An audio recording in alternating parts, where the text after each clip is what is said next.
Okay, we are ready to go live. Good afternoon. Welcome everyone to the Board of County Commissioners work session on Tuesday, March 9th. I am the board chair, Kelly McNicholas Curry. Also in the room with me is Commissioner and Vice Chair Patty Clapper and Commissioner Francie Jacober. Joining us from home are Commissioners Greg Poshman and Steve Childs. And thanks to our staff, Terry Anderson, for helping us with the Zoom. The first item on our agenda today is an update on the Solid Waste Center's construction and demolition ordinance. So welcome Public Works and Solid Waste Center team. Good to see you all. All right, thank you, Kelly. I'm Kathy Hall. I'm the Solid Waste Director. Michael? I'm Michael Port, and I'm the C&D Diversion Specialist. And so I'll kick it off. Brian, do you want to introduce yourself? Yeah, I'm Brian Pettit. I'm the Public Works Director. Thank you, Kathy. And I'm Brian Paul. I'm the Building Official. Great. Okay, great. So we're here today to give you an update on the C&D diversion program ordinance code that the BOCC adopted last April. So we're here today to just give an update on kind of how it's going. We got started with it. We kicked off last summer with the hiring of Michael in July. And we've been working since to get softwares and scale systems coordinated, to do some outreach and education. So really today it's just an update. We're not looking for any decisions from the board, and everything's going great. And with that, I'm going to turn it over to Michael just to give you the details of the program. Kathy and everyone, bear with me for a second. I'm going to try to share my screen. Ideally, I see that's blocked for me at this second, but I do have a presentation I'd like to share. I think Terry is trying to give you permissions right now. All right, I think I can do it. All right, can you see my presentation? We can. All right, great. So yes, just here with you today to give an update on our C&D ordinance. This was passed, just as a reminder, back in April of last year. And so just giving you an update on how it's been going, implementing that new code and the program that's kind of come out of it. So as a refresher, some of the key components of this program, of this ordinance, I guess first and foremost, we launched this program, which we're calling the C&D Debris Recovery Program, and that went live on October 26th. So new permits, construction and demolition permits coming in after that date are calling into this new program. And this does apply to all construction and demo projects, with one exception of re-roofing projects, just because those really don't create any kind of recyclable materials. So that was just an exemption that we have. The big piece of this program is the diversion compliance deposit, which is collected at permit issuance. And this is part of our deposit refund system to kind of incentivize projects to divert material throughout their project. Another aspect of this is tracking and diversion reports. So we have Green Halo Systems is a vendor that we work with, which provides this really great waste tracking platform that's super simple to use and will give us a lot of great data. And that's how when contractors are going through their project, they use that to demonstrate what their recycling rate was on the project. With this ordinance, we also established a tiered pricing structure for C&D loads coming into the landfill. And also we have a list of recoverable materials that we would like to see diverted from our landfill to extend the life of that. So to go a little more specific on our deposit that we're collecting, again, called the diversion compliance deposit, or just the deposit. It right now started off as being set at $1,000 per ton based on the estimated waste that a project is going to generate. So basically I work with, working with ComDev, getting in touch with permit applicants. I work with them to try and find this estimate of what their deposit will be, and then that's actually collected by ComDev and then refunded at the end of the project if they've met certain requirements. So the refund policy on the deposit is, in order to get a full refund, projects have to divert or recycle, recover, reuse a minimum of 25% of total project-related debris, and that's by the total weight, and then also keep 100% of recoverable materials out of the trash. To get a partial refund, which is a 50% of that deposit return, they have to recycle, divert at least 20% of total debris. And this also applies if they have sent some of those recoverable materials into the landfill, and then they get no refund if less than 20% of total project debris is diverted from trash. So just an update on the progress that we've made for the program. Basically, right when I started off in July, kicked off with a lot of education and outreach about the program to make sure that everyone, the public, regulated public, was aware of what was coming down the pipeline with this. So that was comprised of job site visits. I think I did about 50 or so job site visits during the last summer. Also did a series of educational webinars, which we had some commissioners attend those, so thank you for that. Also provided, created a new web page for us, and a lot of supporting documentation, marketing materials that went out to the community. And then also I have been involved in, so ComDev has, for permits, pre-submittal meetings. These are kind of in preparation for projects that are coming in to make sure they have all of their documents in order. And so I'm participating in all of those to start evaluating these projects and make sure that they are aware of the program. What we also have done is coordinated integration of a couple different software tools. So linking up ComDev's permitting software, also linking that up with the Green Halo waste tracking platform, as well as syncing up our scale software. So basically, these are all working together to kind of streamline the process of getting people through the program, and then actually allowing them to track their waste a little more automatically if they're hauling debris to us. That will automatically go into Green Halo. I'm happy to say that we've set up a clear workflow between the Solid Waste Center and the building department. So I'm working closely with Brian Paul, as well as the permit technicians there, to make sure that we have a smooth process for getting people set up in this program and that they understand the requirements. And as of right now, there are 31 permits that are currently subject to the program, and I can show you at the end of this presentation a little tour and show you what my dashboard looks like with those projects. So the other aspect of this program is the tiered pricing for construction and demolition loads that come into the landfill. And so this applies to any C&D load if it's from a permitted project, kind of whether or not it's in Pitkin County. So this is a way that we can affect those projects that are taking place outside of the county permitting process. So it's composed of this 4-tiered system. So basically, for the first 30 tons of material that's brought into the landfill, and we're tracking based on the address or a project name, essentially. For the first 30 tons, the Tier 1 rate applies. Once they move up into the 31 to 60 ton range, their tipping fee goes up $20. And then again, when they bump up into 61 tons and greater.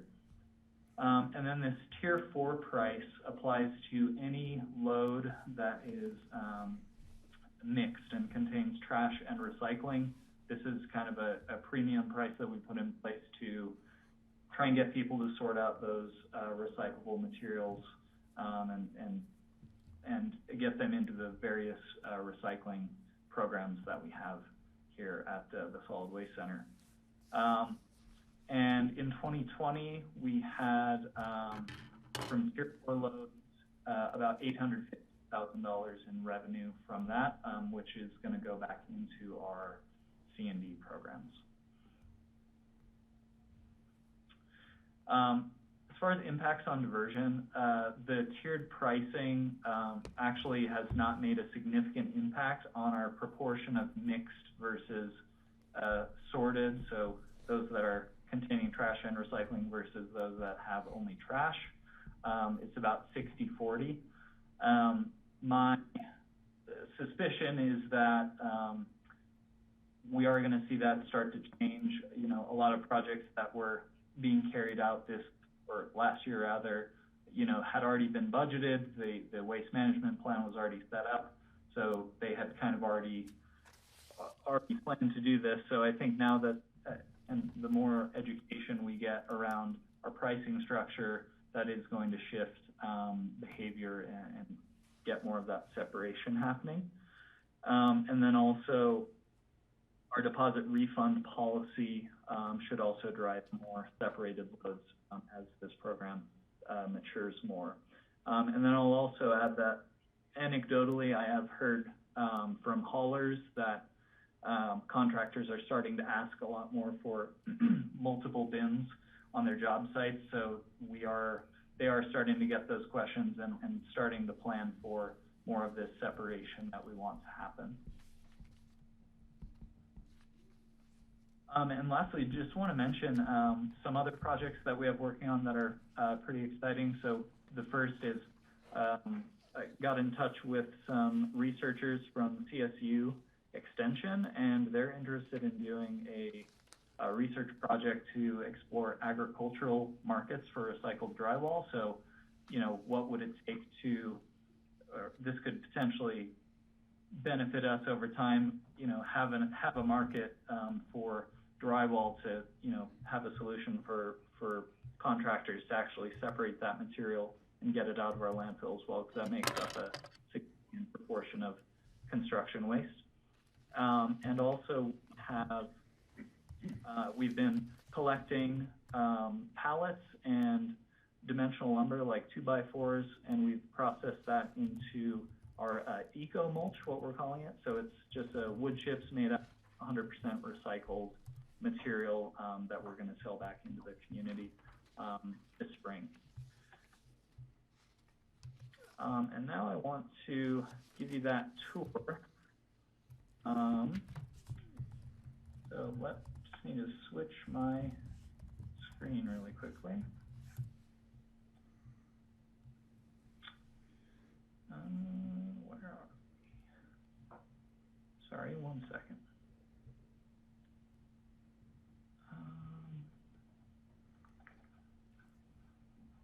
Too many windows open. Common problem this year. Okay, here it is. All right, so this is the Green Halo website. So what this system does is it allows a really streamlined process for tracking waste management plans and waste data from specific jobs around the county, and it has a kind of this public dashboard feature where you can actually see what our county C&D recycling rate is. So right now this only reflects the one job that we had at our new O&M facility that we're opening up here. We actually used Green Halo to track the debris here, and we had a 36% recovery rate on that. But basically this will, in real time, continue adding data as contractors add their waste receipts into the system. And then it also has these different sustainability kind of metrics, which will also be really interesting for us to see the impacts that we're having. And again, just kind of these metrics, total metrics of what we're doing. And so this is what the back end of Green Halo looks like. So right now we have 23 upcoming projects. So these are in our queue, basically. They're either, or most of them are kind of in the permitting process right now. They still need to create their waste management plan in Green Halo, which I would then review and make sure that their plan is in order and get them set up so they can start tracking their debris. But it shows all of our different projects we have here, addresses, the associated recycling rates will be shown there as well. Then we have 8 active projects, so they have actually set up their accounts and are ready to start tracking their debris. Again, right now we only have in the system the tracking from our facility construction project, but these contractors will start entering data as they begin their projects and as they start collecting those receipts. So this program, just from using it over the last few months, it's going to be really excellent data and analysis opportunities and all sorts of metrics that we can look at for the county. So it'll be really interesting and very busy once it gets loaded up with a lot more projects that are coming in. Hey, Michael, Yep. Can you explain what the public can see and where they can find this information? Oh, sure. Yeah, so the public-facing side is that first page that I showed you, and this is at pitkincounty.wastetracking.com. And there is a link to this on the landfill website. So we have our own webpage for our construction and demolition program. There's a link there, but we're actually just thinking that it could be good to kind of prominently feature this on the home page of the website. So all this is publicly viewable here, and again, pitkincounty.wastetracking.com. And that concludes my presentation, so happy to answer any questions that you may have. Sure. I think I saw Greg's hand first, and then Patty, and then Francie. Hi, thank you. This is great. It's great to see that this is coming together and Green Halo is working. I guess my questions for you all are, does it seem like enough? Is 25% diversion as a target enough? And it sounds as if what you said so far is that it wasn't really generating, people weren't doing it yet, but it looks like they're moving that way. Do you feel a need to incentivize people more? Are there ways we can make it more attractive or more desirable to do it? And then also, was it, is it going to be able to fund itself as it grows? Assuming this is going to catch on and become successful, and more people are going to do it, is this going to pay for itself? And what was your actual income from all this after, you have revenue minus refunds, I guess, and expenses? Just wondering if you can give us an idea of, is this something that's self-sustaining? Thanks. Sure. So to answer your last question first, because we only pretty recently started implementing or actually collecting the deposits, we haven't made any refunds yet. So we're still making up these to see really what if the deposit was an incentive enough to influence this. The amount of deposits that we've collected so far, though, or that we will collect, is $135,938, and that's over 11 projects. And so that's what we've collected. None of these projects have actually wrapped up yet, so we haven't gotten to the point where we're issuing the refunds. I think the 25% diversion rate, so really if projects do separate all of their wood materials, they can easily meet 25%. But the hardest part is getting them to shift from doing all the mixed loads, because that was the most common behavior. Basically, you get one large roll-off container at a project and you just throw everything into it. So if they actually did separate out the materials that they're supposed to, the 25% recycling rate should be pretty easy to attain in most cases. Can I add to that response too? Just wanted to add to my question before you do that. Is a separated bin something that we can actually mandate in the county? Would we want to? Can I jump in now, Michael, real quick? Yeah, go ahead. I want to give you a little prehistory, since I'm the prehistoric one on the board. Michael didn't really see what was going on before with the efficient building program and some of the attempts that we made to kind of do this from the building side out instead of from the landfill side in. We used to make them separate all their stuff on the job site into the bins and make it all nice and tidy. And we would give them points like they do in the National Building Code and all these other all-inclusive codes to try to get them to do something right on the job sites. And what was happening was the haulers were ended up combining them back into combined loads and taking them all to the dump anyway. So this is actually the converse of that, or the inverse of that, because now they're thinking more about the separation, because when they get hit with those tipping fees and it's hitting them in the pocketbook in a different way, it's actually already doing better, because it used to be 100% of the loads were coming in mixed. Now it's down to a 60-40 split. And you only are going to see that increase and improve over time, because they're starting to understand that I can get some money back at the end of this project by doing the right thing.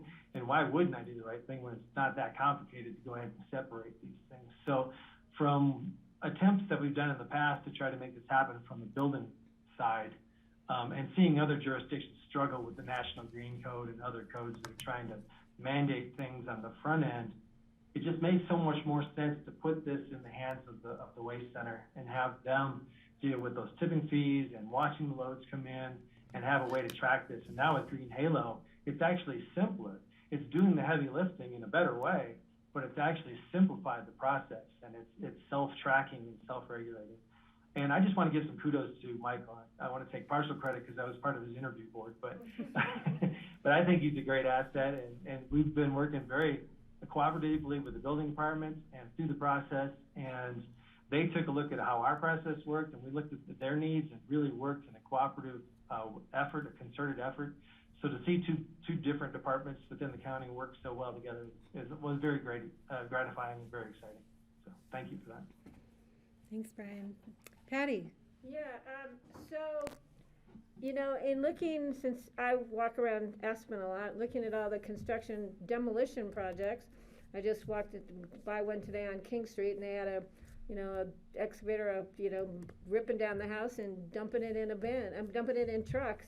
So how are we getting the city and the town of Snowmass to play this game? Because if we're managing, I know that's been a discussion we've had, but how much of these non-sorted, loads coming in are out of our jurisdiction? Yeah, I don't have a specific number on that, but for sure, there's a lot of projects happening in Aspen that are outside of the jurisdiction of this program per se with Green Halo. But the way that we affect those is with the tiered pricing structure. That is how we're hopefully influencing those projects to change their behavior a bit.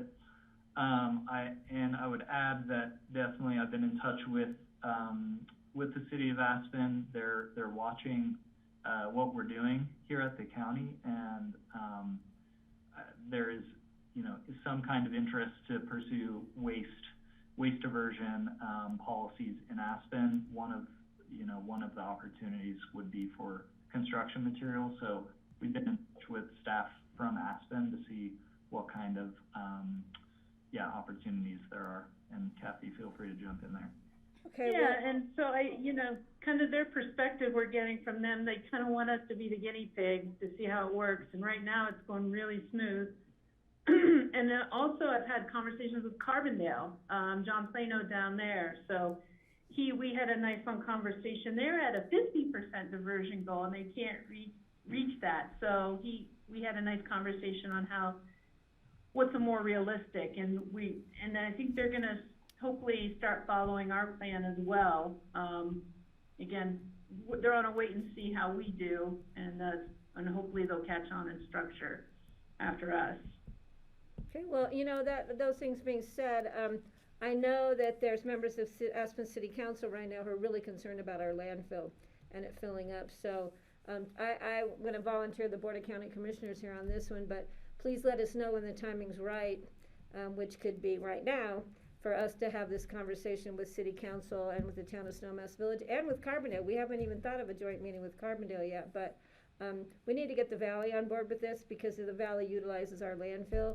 And so what's good for our landfill is good for this Valley. So I think that we could really be helpful in bringing that about sooner than later, because I think, as you know, Kathy, we need to be thinking about the landfill yesterday, not tomorrow.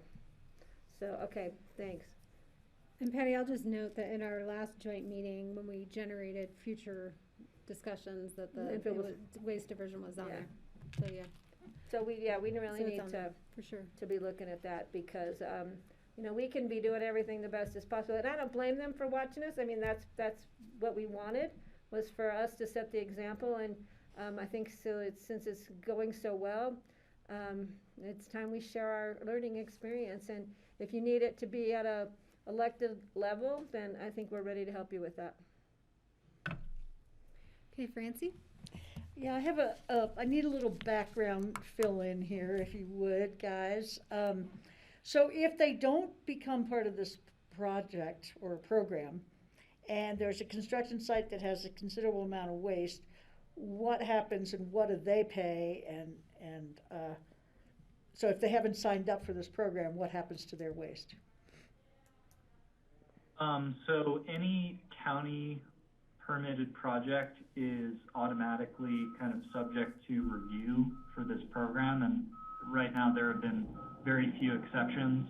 Really small projects are ones that are not going to generate any recoverable materials. So the vast majority of projects are subject to this program. If it's a project that's outside of the county permitting process, the way that we can influence them is just through our pricing, our tip fees when they bring materials to us. That's kind of the extent of what we can do outside of county jobs.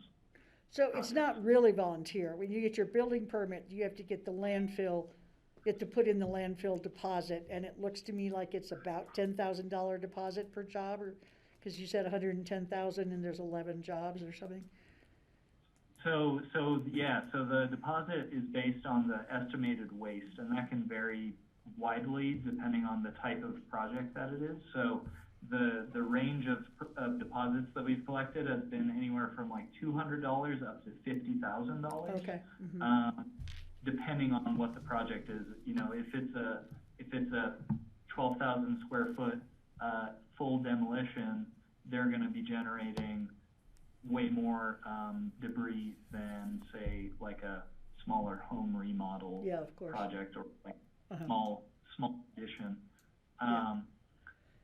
Okay, and then I have another question, which is, so your mixed loads, if you're taking in almost 900,000, and it's $163, that's like 5,500 tons of mixed loads that you're talking about, and over what time period is that?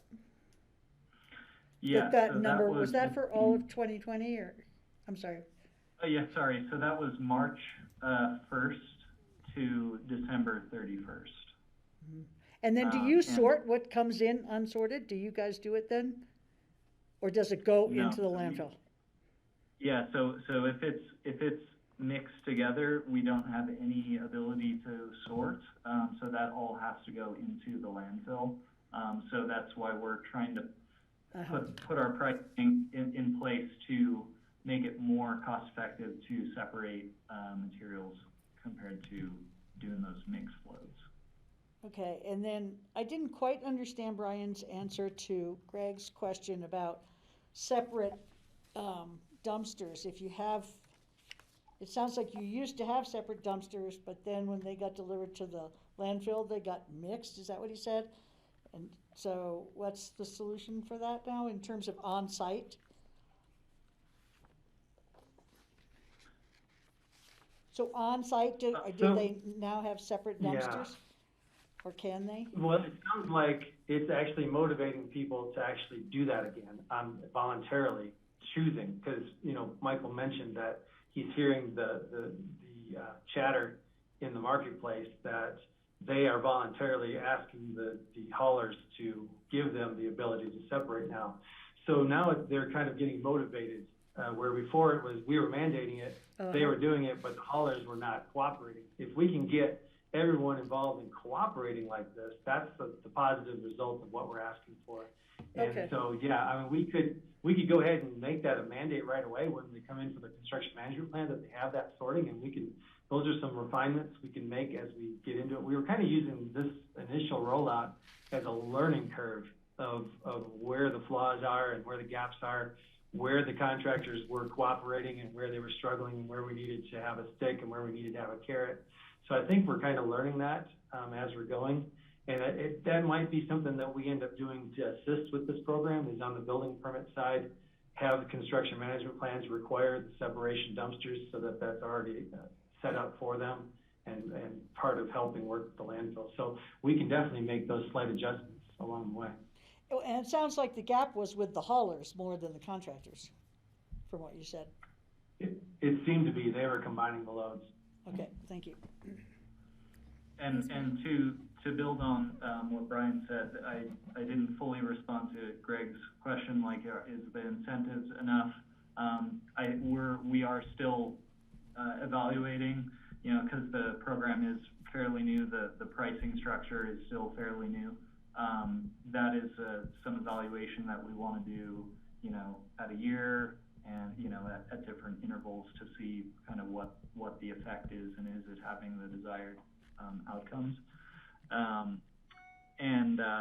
That kind of feedback from on the job sites, I have not been able to get as much of that feedback as I would like due to COVID. I do intend to be more kind of hands-on, going to job sites and, you know, actually really talking to people and hearing what the challenges are and what the opportunities are. So that's what I will definitely plan on doing that as the year goes on here. Thank you, Michael. Steve, I saw your hand. So a couple of questions. One, seems like it would be easier for a construction project to separate the waste as they generate it, because it's not all at once. It's spread out over the whole construction project. Demolition project, they really tend to bring in a track hoe and just crunch it all up and haul it all to the landfill without trying to separate it. So have you seen more activity from the construction projects doing the separation than the demolition projects? Are there barriers to the demolition that we could work on to make it help them to separate the materials more? Yeah, well, so that's definitely the biggest challenge. So on a new construction project, you know, it's in phases.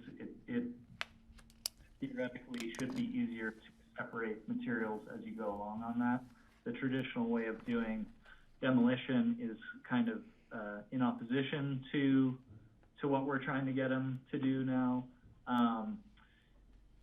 I haven't seen, I don't know whether this is pushing people to do planning to do more of deconstruction, so kind of taking, rather than a traditional demo where you just knock down the whole building, a deconstruction would be more of going in and removing items piece by piece, but that takes quite a bit longer than a traditional demolition does. So we would hope that more deconstruction is happening. I think from the landfill side, you know, we have the pricing, we have the deposits in place. The thing with the deposits, if a project was going to choose to do a deconstruction instead of a demolition, that would actually reduce their deposit amount that they have to put down. So that is an incentive that we hope will influence them to choose to do more deconstruction, but just don't have the data right now to show that. Go ahead. So the historic hindrance to deconstruction versus demolition in the valley has always been time and the cost. The cost to take it all apart slowly and the time it takes to take it apart slowly has always been the excuse given by the contractors on why they don't go that route and why the only company that used to do that went out of business when they tried to do that here in the valley. So if we could find an answer to those two questions of how can they do it quicker and how can they do it less costly, then we might be able to figure that out. If we took that fourth tier of the 4 tiers and made that the huge jackpot tier that combined loads are going to put you through the roof, maybe that would be the disincentive to just take their loads to the dump straight as they are and do a little bit more sorting. So those are kind of the things that Michael's going to start evaluating and working through as far as is how to make those tiers in heaven work for us. So, but. Okay, Steve, go ahead.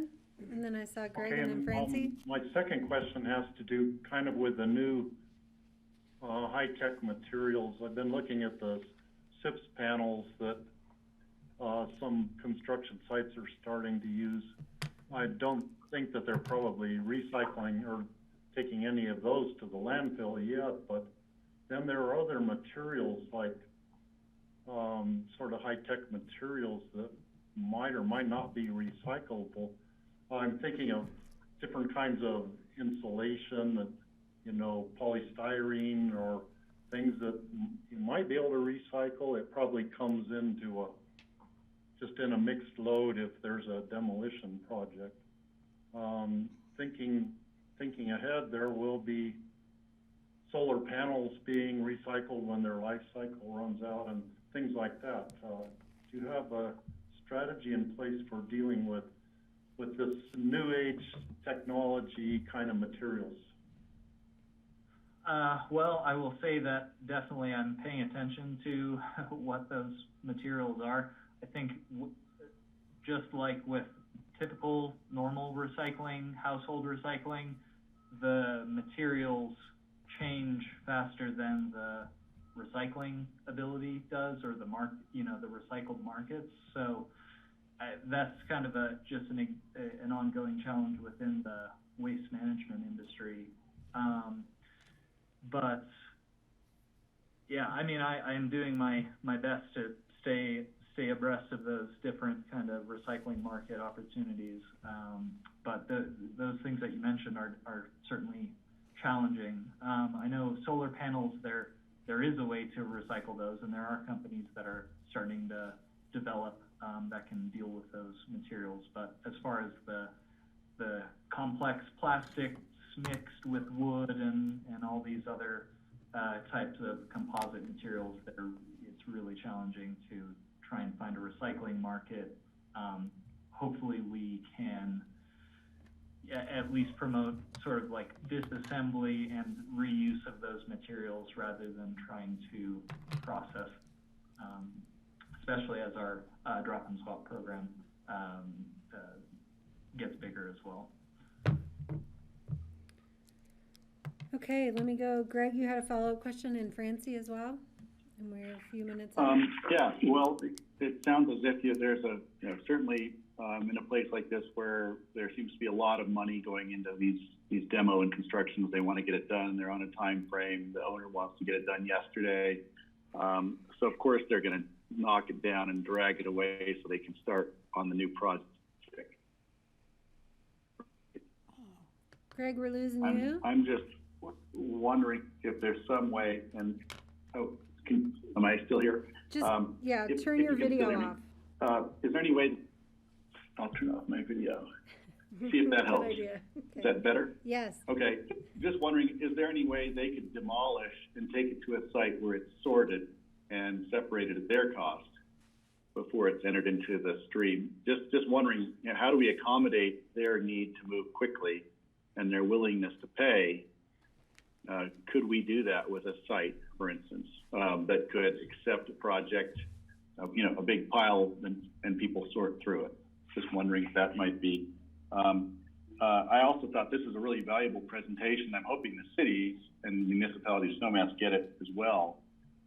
I wish we had them here today to listen in, and clearly they're such an important partner with this. And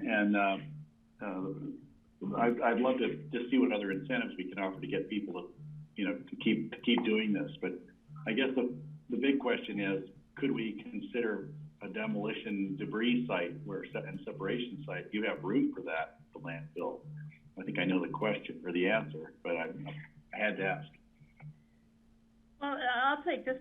So yeah, we're projecting we're going to generate probably significant revenues from this unsorted load fee, from deposits that aren't refunded, and really the move is maybe potentially in the future develop a C&D recycling processing facility here at the landfill, whether it's down in the boneyard area where our new O&M building is, and just creating that, because California has facilities where they'll do C&D processing, Austin, Texas, and the technologies for robotics and artificial intelligence are really coming up. So the plan is, to collect these revenues from the unsorted load and the deposits, and then really invest in that technology as it gets better. Probably right now a separate site in the valley is probably not feasible just because of the land cost here and the permitting. It would essentially be a C&D processing or landfill recycling facility, which requires some extensive permitting. But yeah, hopefully in the future we'll be able to do some processing and sorting here. Thanks, Kathy. We're reaching time. Francie? I just want you guys to know I'm really excited about the idea of using the gypsum for agriculture, because I know that calcium sulfate dihydrate really helps soil can retain moisture, and so I hope we can pursue that, because I'm sure there's a lot of gypsum recycling or trash that comes into your construction stuff. That would be really cool.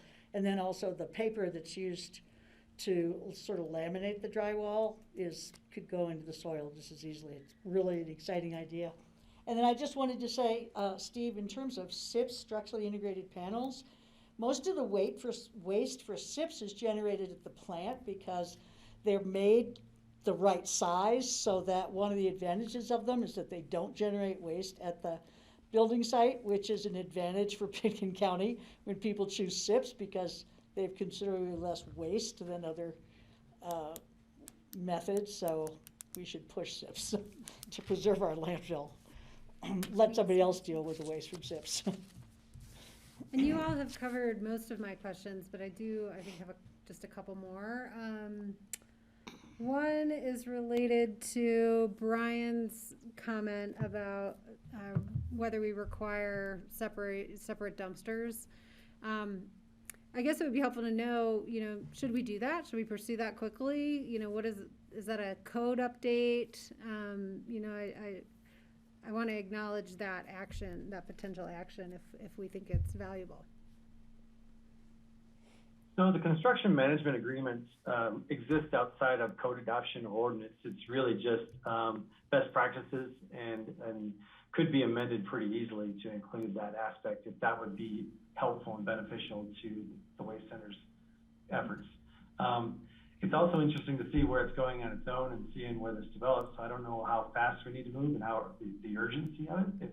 If it's self-correcting, are there immediate changes we have to make? So sure. That's probably something. Michael and I have been doing monthly meetings on evaluating how the program's going and things that we can fix along the way. And with my staff and with Liz from over at the landfill. So we've been kind of doing pulse checks along the way, so we can keep doing that and see if this is going in a direction where we need to step in and mandate, or if it's already going in the direction we want it.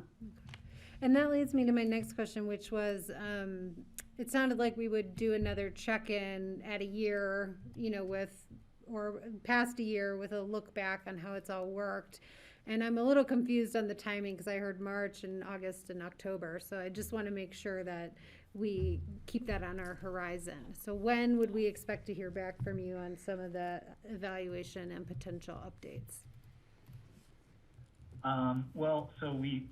So the program went fully active. So I started working with people, getting them in Green Halo, collecting deposits after October 26th. And then there was some lag time with the permits as well. But I would say, at least a year from our implementation date would be October of this year. And by that time, I expect that we would have some more data and actual projects that have been refunded or not, and there would be more data to evaluate at that point. Okay, great. Hard to say, yeah. And then just my last point when we wrap up here is, it'd be great when we hear again on this is to understand how our pricing compares to other areas that have similar programs.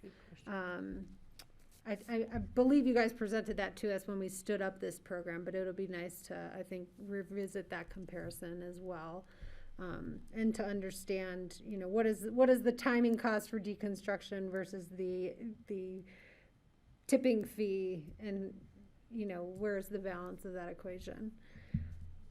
And I think that's it. So let me just look around and see if there are any final thoughts or questions for you all. All right. Thank you so much. I think some of us will see you tomorrow. Oh, Greg, you have one more parting thought? Only that I'd love to hear how our outreach to the city and snowmass go, because they're such important components of this. And if there's anything we can do to get their interest on this, let us know. Great. Thank you, Greg. Okay, thanks so much. And I know some of us will see you all tomorrow at the ribbon cutting. Great. All right, cheers. Okay, moving on to our next agenda item, we have our COVID-19 update. And John Peacock marking us at 1 year. Yeah, that is true, Kelly. I am going to share a screen. Give me just a second.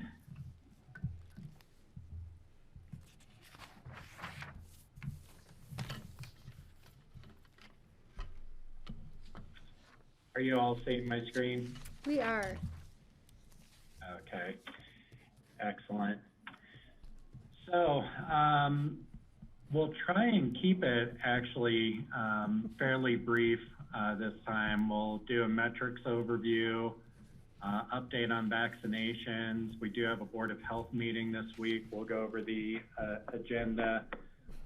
Before closing, we'll just take a moment to recognize that we are coming up this week on a year of COVID in picking.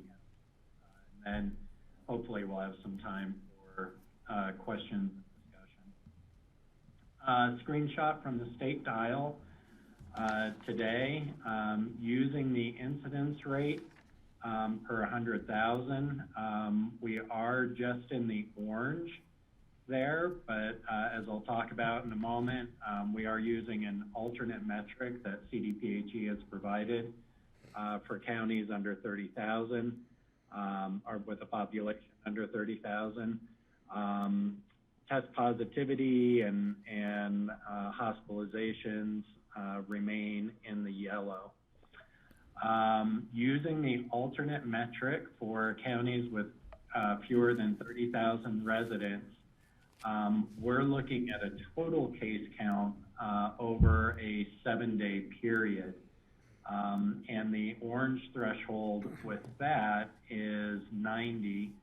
You can see back towards the beginning of March, we came very, very close to exceeding that threshold, but we've been trending slightly down. I think of concern is that we have confirmed 2 variant cases this week. And so these are from samples that we talked about that were collected back in February. Those samples were confirmed for the B117, and then the newer, I won't go through all these numbers on the bottom, but that's the California variant. What's concerning about these is that right now evidence shows that they are more contagious. These mutations are more contagious. They don't necessarily have any greater morbidity or effects from the virus, and they still seem to be susceptible to vaccines. We did, matter of fact, just before doing the presentation, we did have 2 other suspected B117. It looks like those have been confirmed also. So not surprising. I think you know, a lot of communities right now are seeing these variants, and the expectation is that they will become predominant nationally as a proportion of new cases. But we had talked about having suspected variants back in February. I just wanted to note for the board that those have been confirmed. Can I ask a real quick? Of course, Patty has a question. John, real quick, do we notify the person or persons that they had the variant?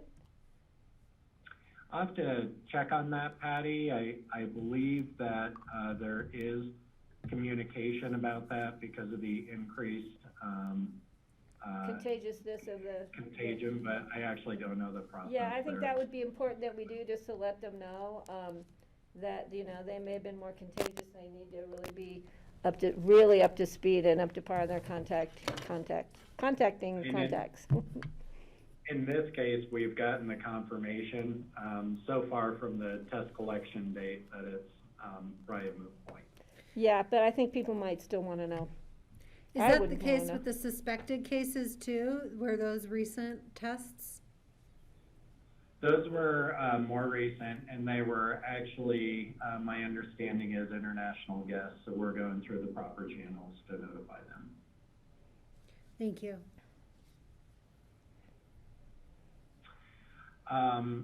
Test positivity, this is one that has popped up. It's starting to go back down. That just exceeded that orange threshold of 7.5 for a few days.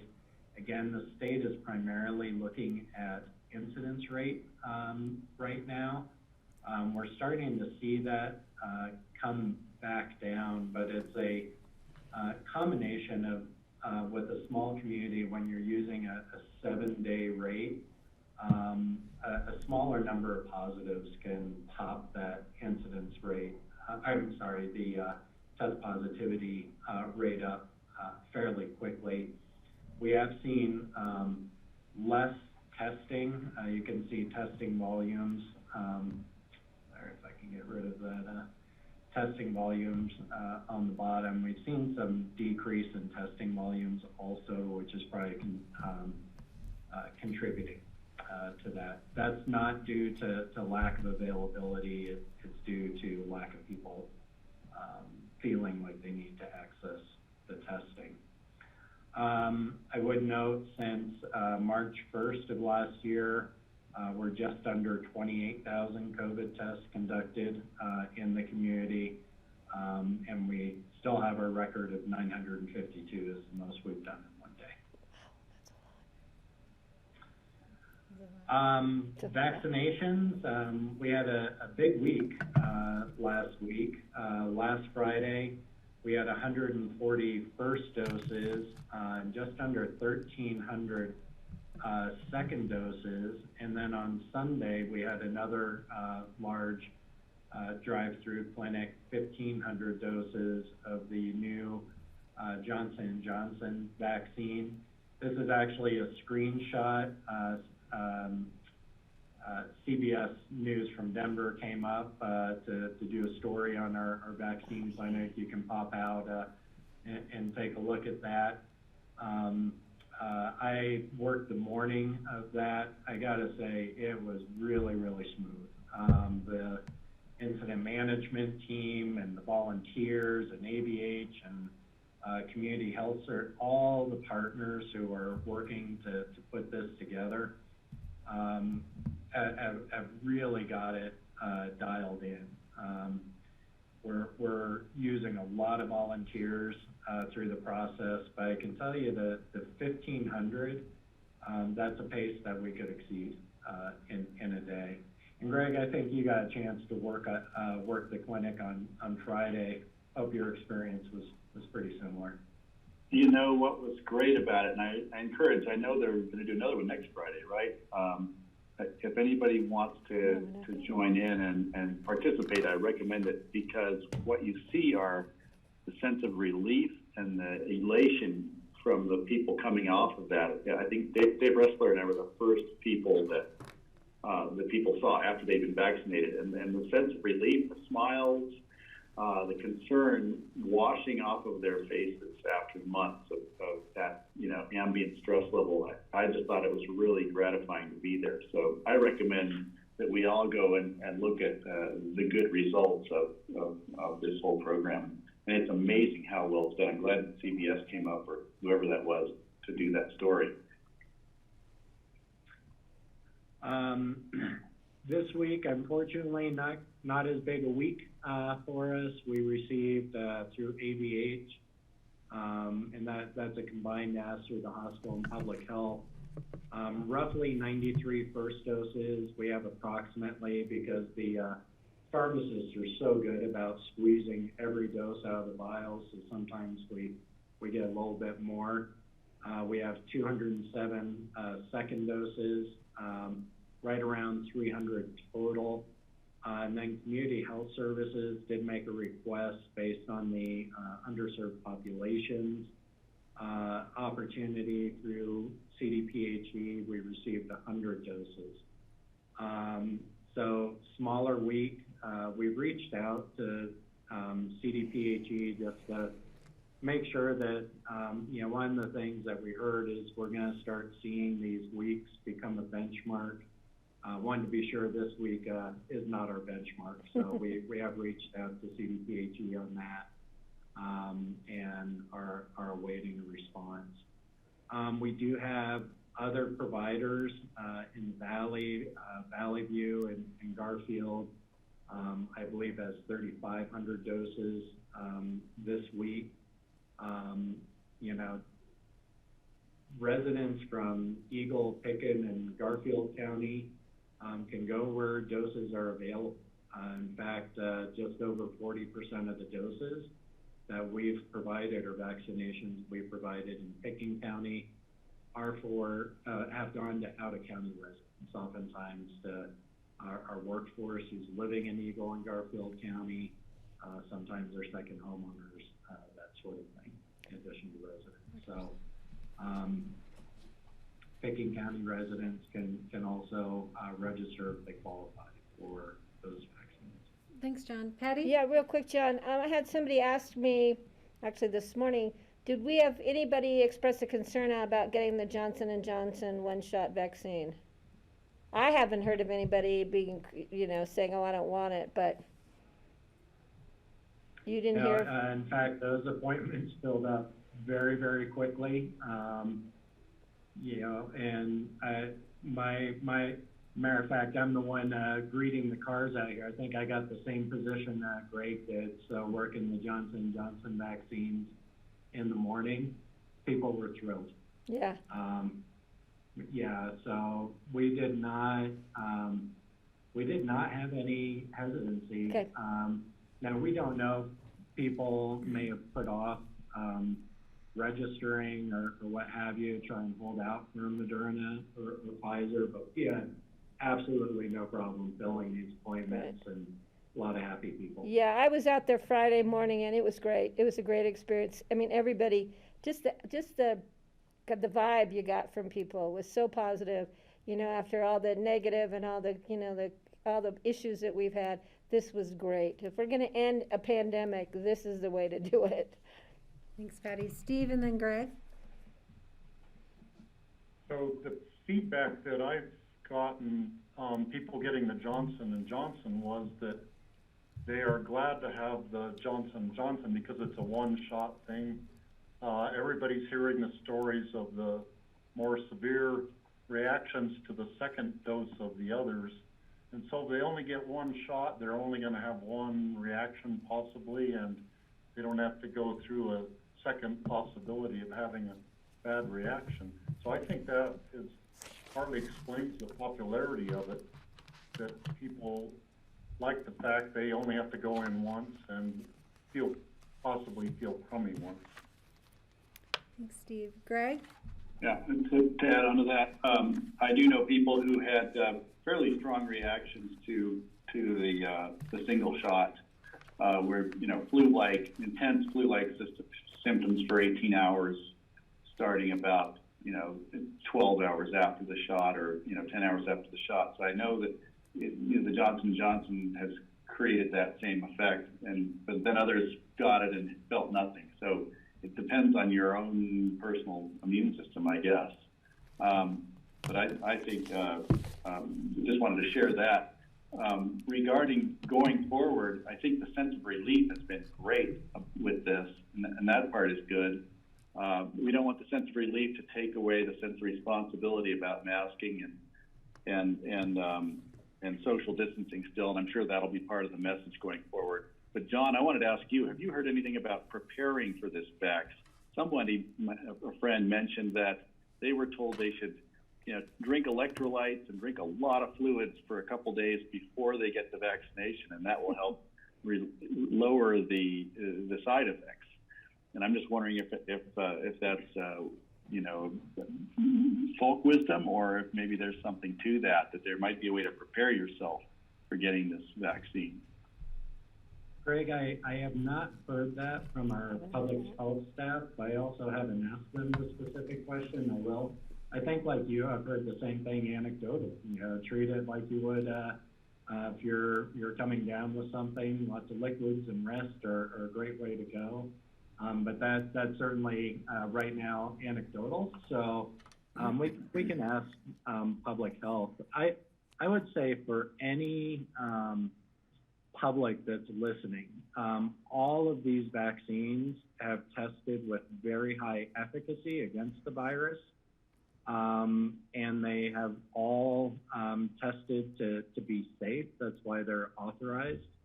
And so really, really encourage people, get the first vaccine that's available. Certainly we haven't had any problem filling the spaces nor the wait lists for any missed appointments and that sort of thing. So, there are some side effects, but it is definitely better than getting the virus and risking long haul kind of effects or impacts, or even more serious health issues. Hey, John, I have two questions. Are we still in phase 1B3 statewide? And then also, what is CHS's plan for their 100 doses? Yeah, so Kelly, we are in 1B3 with the shifting in priorities as we talked about last week. We have finished out some of what are now 1B4 kind of priority areas, because we had already started vaccinating in those priority areas.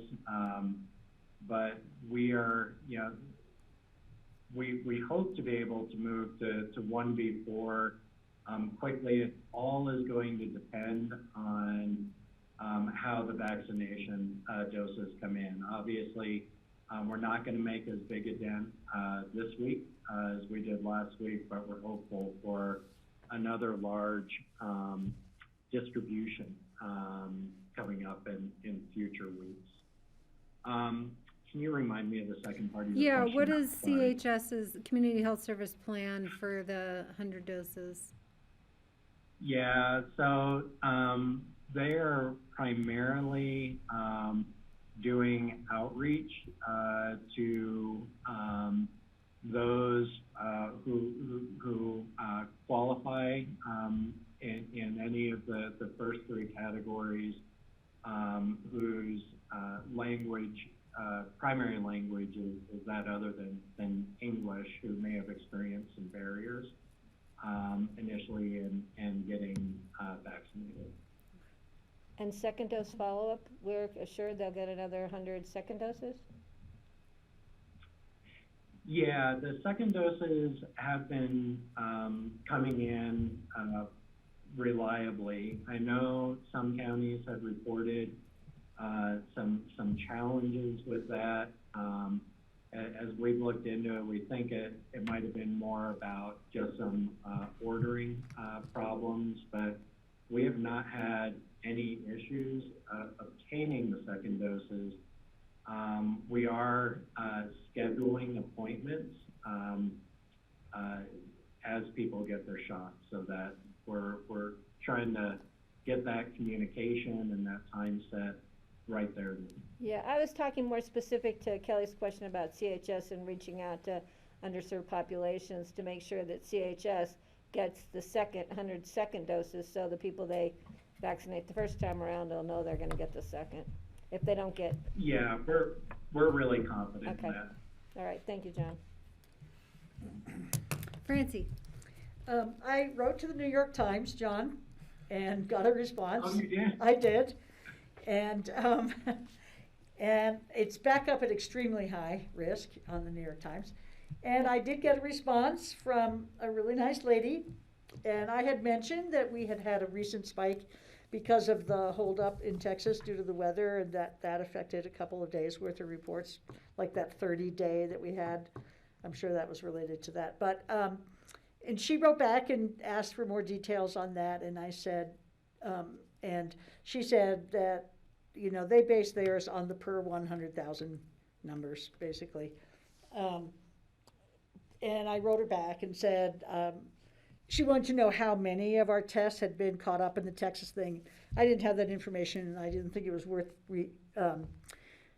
trying to find it, because it looked like our numbers were going to start going back down. So I wrote her something back about how I'm going to keep an eye on our declining numbers.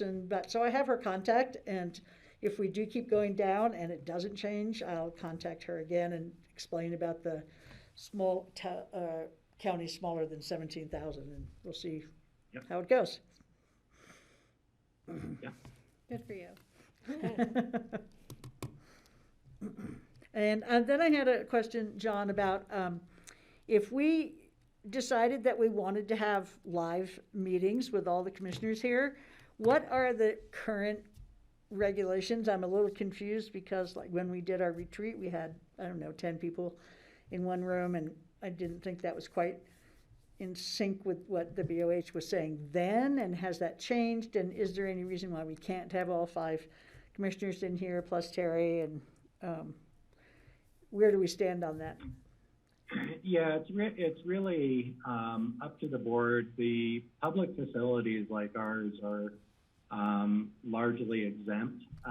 We have made the decision to keep our densities low in our buildings until vaccinations occur at a higher percentage, to really protect those essential services that don't have the choice to work from home, you know, like the sheriff's department, for example, in our building. If the board were to decide to meet in person, I think you'd still have to have an online option, because we could not accommodate potentially all the members of the public who would want to attend the meeting in person safely with social distance and gathering size. But if the board, you know, if we wanted to gather in the room, so long as we could maintain the distancing, and we'll need to do some measurements, Francie, just to really get a maximum number for that room. We haven't done that to my knowledge, but as long as we could maintain the 6 foot of distancing and masking, the board could choose to gather in one place. I think we've been sticking with keeping the densities lower. So it is a board call if you want to start meeting in person. Okay, thanks. All right, John, keep going. Okay. Board of Health meeting on Thursday. Really the only decision point at the meeting that we're anticipating is there will be election for chair and vice chair. Then there's a whole bunch of updates and discussion. Mental health, there have been some changes to the state public health order this weekend that we're unpacking, or that the public health staff is going through to understand. So we'll be giving an update on that, update on the 5-star program, the travel responsibility code, vaccinations, and the round robin. So not a whole lot of decisions other than the chair and vice chair. Patty? John, this may have been a dream, you know, because sometimes you go to bed at night and you think about public health all night long in your dreams. 5-star program, did the state do 70% of population over 70, so 5-star kicked in? Is that correct?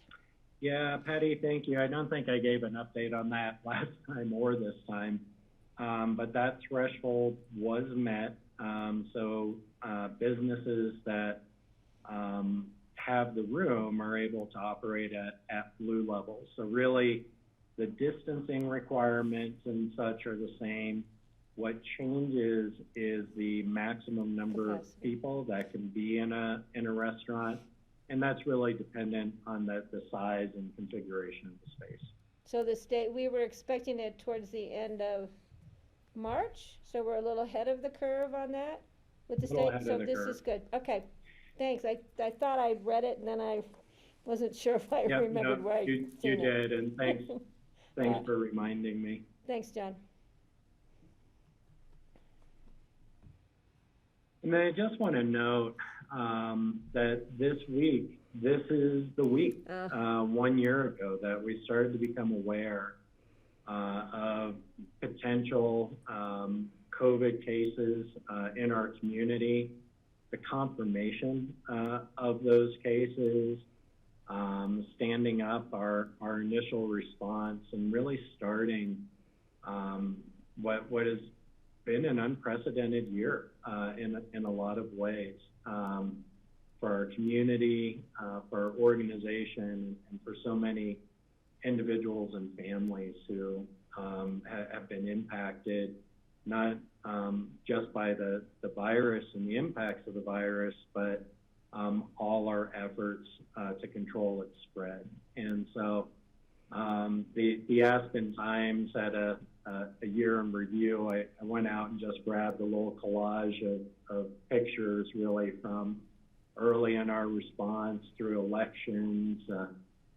That's AHS's graduation. You might remember that was on the chair list in Buttermilk.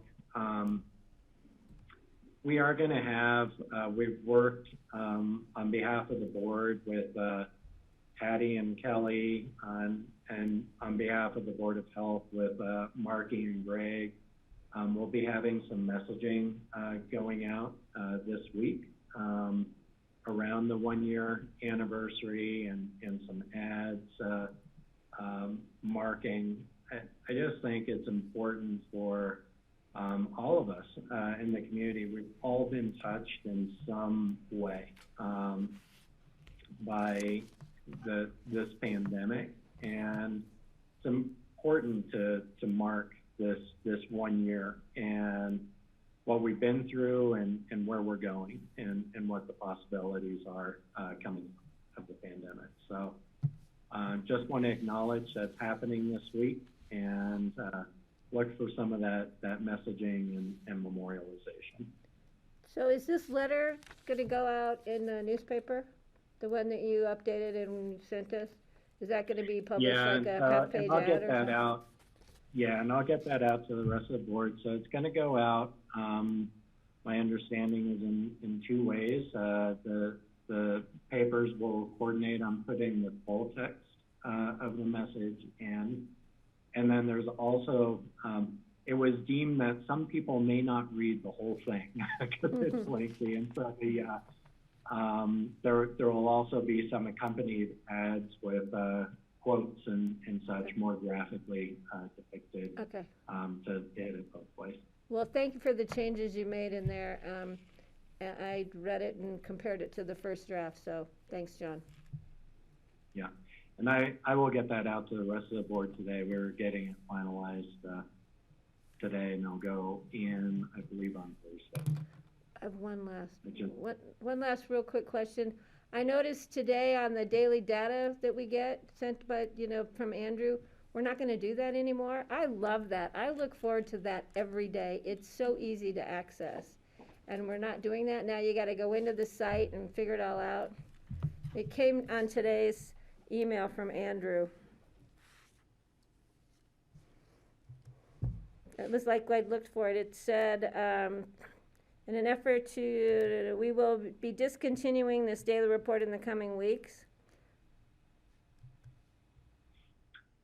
Okay, yeah, I can talk to Sai about that. It is all of the same information out on the website. I think we've been trying to simplify some of the reporting and stuff that we've been having staff do. Yeah, this is just so easy. Just click on it and you get all the numbers you need rather than having to go in and then scroll down. But anyway, this was like every day I'd wait to get this email from Andrew.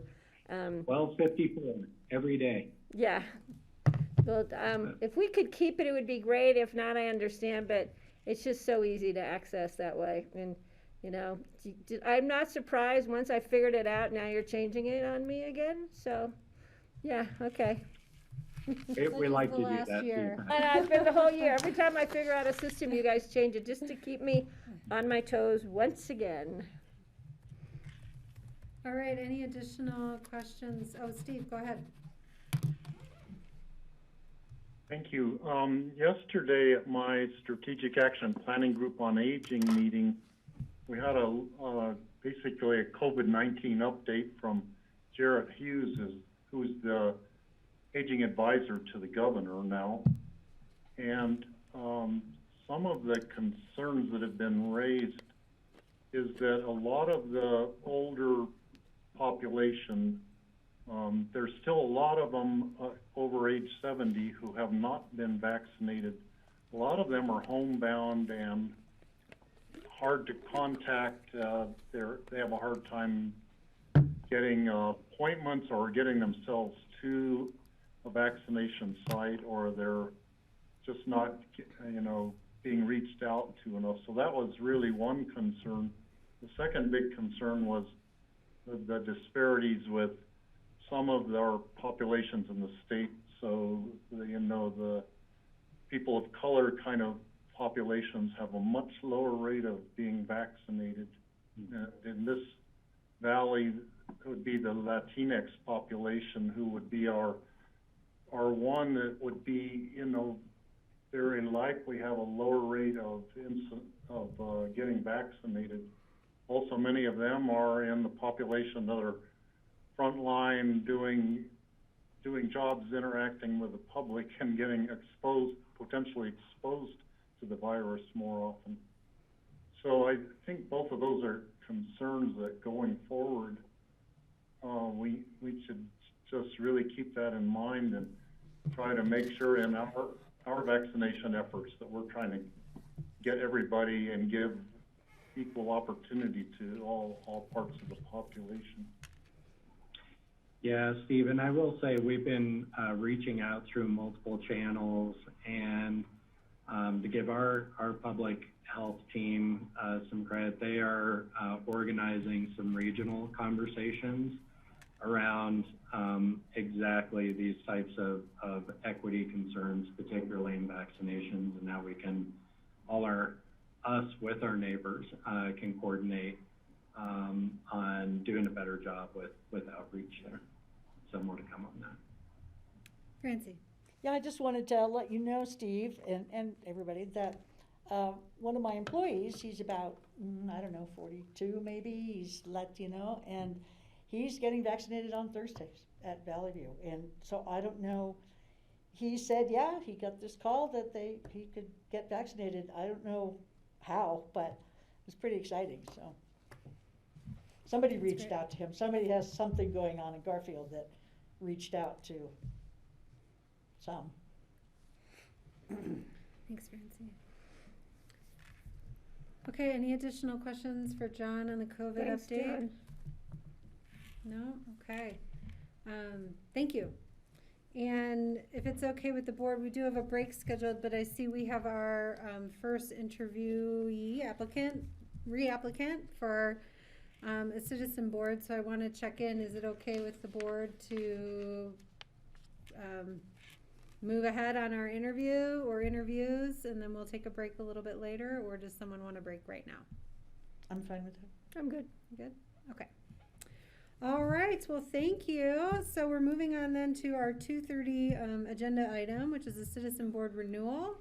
And we have applicant James Vicenzi, who is currently on the Planning and Zoning Commission with us. And I will welcome staff Charlotte Anderson to lay out what the interview process looks like for this board. Good afternoon, board. We do have James Vicenzi here with us. And as Kelly said, he has been serving on the P&Z board and is interested in renewal. So the only thing that's different on the packet material that you have is that I have received another applicant for the one vacancy on P&Z. So just wanted to let you know that, and we're in the process of scheduling that interview. So I will turn it over to you guys to let you ask some questions of James. Okay, thank you. And hi, James, nice to see you. Thanks for reapplying. I'll let you get settled here. I don't see you anymore. Sorry, I'm moving around. Yeah, get comfortable. And how we conduct these interviews ordinarily is we welcome you to discuss your interests and qualifications for the board, and then we typically do a round robin here where board members have an opportunity to ask you questions, and then usually we don't make a decision in their interview. We'll have a conversation later after the renewals and applicants have all been interviewed to decide on appointments and reappointments. So hopefully that works for you, and welcome, and please go ahead and let us know why you continue to be interested in P&Z. Okay. First of all, is it safe to assume that everybody has seen the answers to my reapplication? I guess it's called a reapplication. Yes, we were all provided with that information in our packets over the weekend. Okay, great. Then I will try not to repeat any of that information. Right now, I think my number one reason for wanting to continue on the board is that for 20 years, I've been a renter here in the county, and in October, I bought a home. So for the first time, I am now a homeowner, and I really anticipate being a homeowner in Aspen and Pitkin County for the rest of my life, and I really am even more motivated to participate in the process of long-term planning and all the very, very important things that we do on P&Z, like growth management and energy efficiency and some of the more critical long-term planning issues that we're faced with. Okay, great. And we'll open it up to the board then for questions. Patty. Hi, thank you. It's good to see you as always. Your application was amazing as always. I'm gonna just give you. I'm gonna give you a pointed question about house size, since you know that's gonna probably be coming up in the next year or so with our discussion about growth.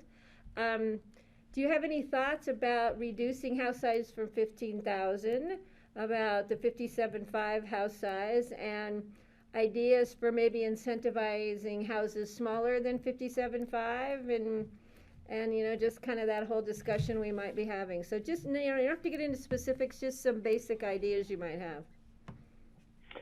Well, we had this fall, in October and November, a very, very heated meeting where we had over 70 people from the county participating, talking about growth management. You know, my general views are, and this comes from somebody who's currently managing building a 15,000 square foot house. I am fully supportive of smaller house sizes in terms of maximum house sizes. I don't see why we need 15,000 square foot homes here.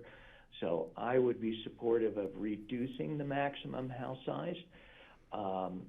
We had a lot of really important input about the maximum house size by right, the 5750. I think we had a lot of good input on maybe some minor reductions in that. But on the table at the last meeting was a proposal to reduce the house size to 3250, which I think for most of the people who are full-time residents of this county and have families is a little on the small side. But we had very, very interesting discussions about something that might be somewhere in between the 5750 and the 3250. I think there were a lot of good ideas, but nothing definitive. Okay. So any thoughts about how to incentivize smaller houses? Any, you know, creative thinking there?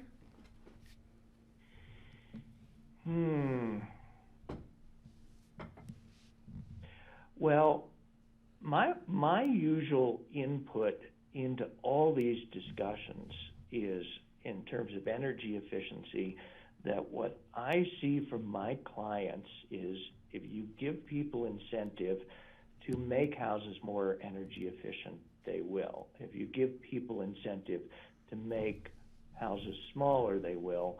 As to how you incentivize somebody to make a smaller house, I'm not sure. In terms of energy efficiency, I am constantly pushing, you know, offsets for solar, offsets for finding ways to make houses more efficient. And what I find in my business is that people will put the maximum amount of solar in order to offset their rent fees, and then they stop there. So maybe you can push beyond that and say, make the house even more energy efficient than what the minimum requirement is, put in more solar than what the minimum requirement is, and we can then turn that into some sort of, you know, quid pro quo in terms of additional house size. Because I think the thing we're most concerned about in this valley, in addition to the fact that we don't want monster homes, is we don't want homes that just suck energy. Yep. Good food for thought. Thank you. Thanks, Patty. Other questions? Steve? Well, following up more on the energy efficiency part, since you are in the building industry, the construction industry, are you seeing that people are trying to make their houses as energy efficient as possible? Are people trying to go above and beyond the new energy code that we have in place? Or, I mean, there's so much increase in good technology right now to help make it possible to strive to have net zero homes. So what trend are you seeing in what homeowners are doing who are doing, you know, actually constructing a house right now? Well, it's hard to make a blanket statement, Steve, because we have a very bifurcated market. people who are building 3, 4, even 5,000 square foot homes tend to be local. They're not putting, $1 million AV packages in their homes. They're not spending hundreds and thousands of dollars on lighting. They tend to have simpler homes. And those people, I think, are very conscious about making their homes as energy efficient as possible because they want their energy bills as low as possible. So what I tell all my clients, whether they're building a large home or a small home, insulation is very inexpensive. And I tell all my clients, don't just do the minimum required by code. Insulate 20% more than what the minimum is because the cost is very small and the return is very large. We also use a company called Frostbusters. Are you familiar with Frostbusters? They're an energy efficiency company, and we hire them to do an audit on all of our new projects prior to start of construction and make recommendations as to how we can make the homes more energy efficient. I can tell you that I have had limited success in getting people who are building large homes to put more solar in than what they're actually, the minimum that they're required to offset their rent fees. But I have a lot of people who are looking at 4,000 or 5,000 square foot homes who get no rent fee value out of putting solar in, and yet they're still willing to do it, and they're willing to increase the insulation values on their homes. And I've been participating. Holy Cross has had a couple of seminars recently about how to reduce heating and air conditioning costs through the use of heat pumps, and those have been really valuable. And I've got all that information that I bring to my clients. So I do think to a point the homeowners are willing to spend more money to make their homes more energy efficient, but it's very different what they'll spend on the 10,000 square foot homes and what people will spend on the 3,000 and 4,000 square foot homes. I think people who build smaller homes are much more conscious about what their monthly utility bills are. People who build 10,000 square foot homes and bigger don't really care as much about what their monthly utility bills are. Okay, thanks for that perspective. That's really interesting. Appreciate that. And I myself, we're going to renovate now that I own my home, my 42-year-old home that's falling apart. We are going to renovate it, and I can assure you that we will be putting solar in. We're not going to be putting snow melt in because I think it's a total waste. We're going to be making it as energy efficient as possible in terms of windows and insulation. The one thing I will tell you is, and I'm sorry I'm kind of babbling in no particular direction, what we have had a lot of success in, Steve, is getting clients to upgrade their windows, because you tell them this is not just simply energy efficiency, but it's comfort for your own home.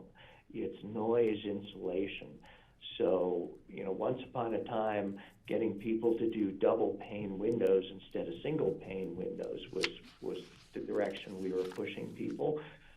We're getting people to do triple pane windows now by telling them the cost is not that great. It adds maybe 10 or 12% to the cost of the windows, but the energy efficiency and just the general comfort of your home is so much greater.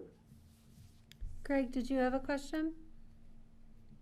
Yeah, great. Thanks, Jim. Thanks for this. It's great to talk to you. We should do it more often. Well, and you live in my neighborhood, so. So you must be up here. You're up here somewhere. I'll have to come check it out. I'm on Juniper Hill Road.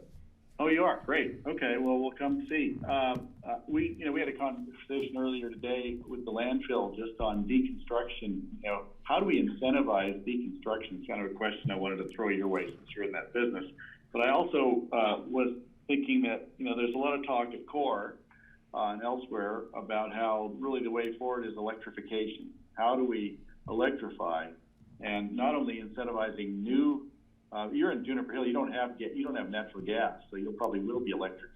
But we do not have gas. It's all electric. Right. So maybe it'll be an easier choice for you as it was for me to go electric. But that's one of the challenges we face when we're trying to say we want to remodel. We're trying to electrify our housing stock. How practical do you think that is to try to wean people off natural gas? And what way forward could you help us as we're trying to sort that out? Well, it's easier for people in our neighborhood because we don't have a choice. But even if I did have a choice, I think the future in home utilities is all electric. There are communities around this country. Berkeley is one of them, and I spent a lot of time in the Bay Area. Berkeley won't let you put natural gas in a house anymore. They've codified that all their homes have to be all electric. I think, and one of the things that we've seen in the time that I've been on the board is a gradual increase in the amount of energy that Holy Cross gets from renewable energy sources. 4 or 5 years ago, when we were getting presentations from Holy Cross about what percentage of their power came from different sources, they were still getting 75% of their energy from burning coal. Each year that gradually goes down, and I off the top of my head, I'd say they're probably at 60% from coal, 40% from renewable energy sources. And as that continues to go down, it's better for the environment, but also it's better for your electric bills. Eventually, electric is going to be very competitive with gas. Gas is still cheaper at this point, but the combination of increase in renewable energy for our utilities, solar power in the homes that provide supplemental energy, the credits you get when you feed your solar power back into the system are very attractive. And we're starting to do a lot of battery backups instead of diesel backups or natural gas backups to homes. And that technology is becoming more and more competitive. And we push a lot of our clients to look seriously at battery backups for their homes. And they're looking at that very favorably. Greg, do you have another question? Steve, we're running a little out of time, so I just want to make sure we get Francie and I to have an opportunity, and if not, we'll come back. Francie, do you have any questions for James? I'm good. I just want to say thank you so much for being willing to do P&Z again. It's a really important part of our building community in the county, and I appreciate your service. Well, thank you. It's important to me because this community is important to me, and I want to participate in the critical issues in the long-term planning. Well, I know it takes a lot of prep work. My son was on P&Z, and I used to see the stuff he'd bring home to study, so I know you put in your time, so thank you so much. By prep work, do you mean when we get a 258-page package on a Friday night for a Tuesday meeting? That's what I'm talking about. That happens quite a bit. Yeah. And James, I have a couple questions also sort of along this climate greenhouse gas energy efficiency type thread. So I just wonder, I guess, based on Greg's question, do you think the county should update our code to be all electric? You know, that was something we considered in the last update and we didn't adopt that, but I think there was some hemming on our board about whether we should go in that direction. So I'm curious about your opinion. Well, that's a drastic step to take all at once. I think the better approach is to come up with ways to provide people incentive to make their homes as all electric as possible.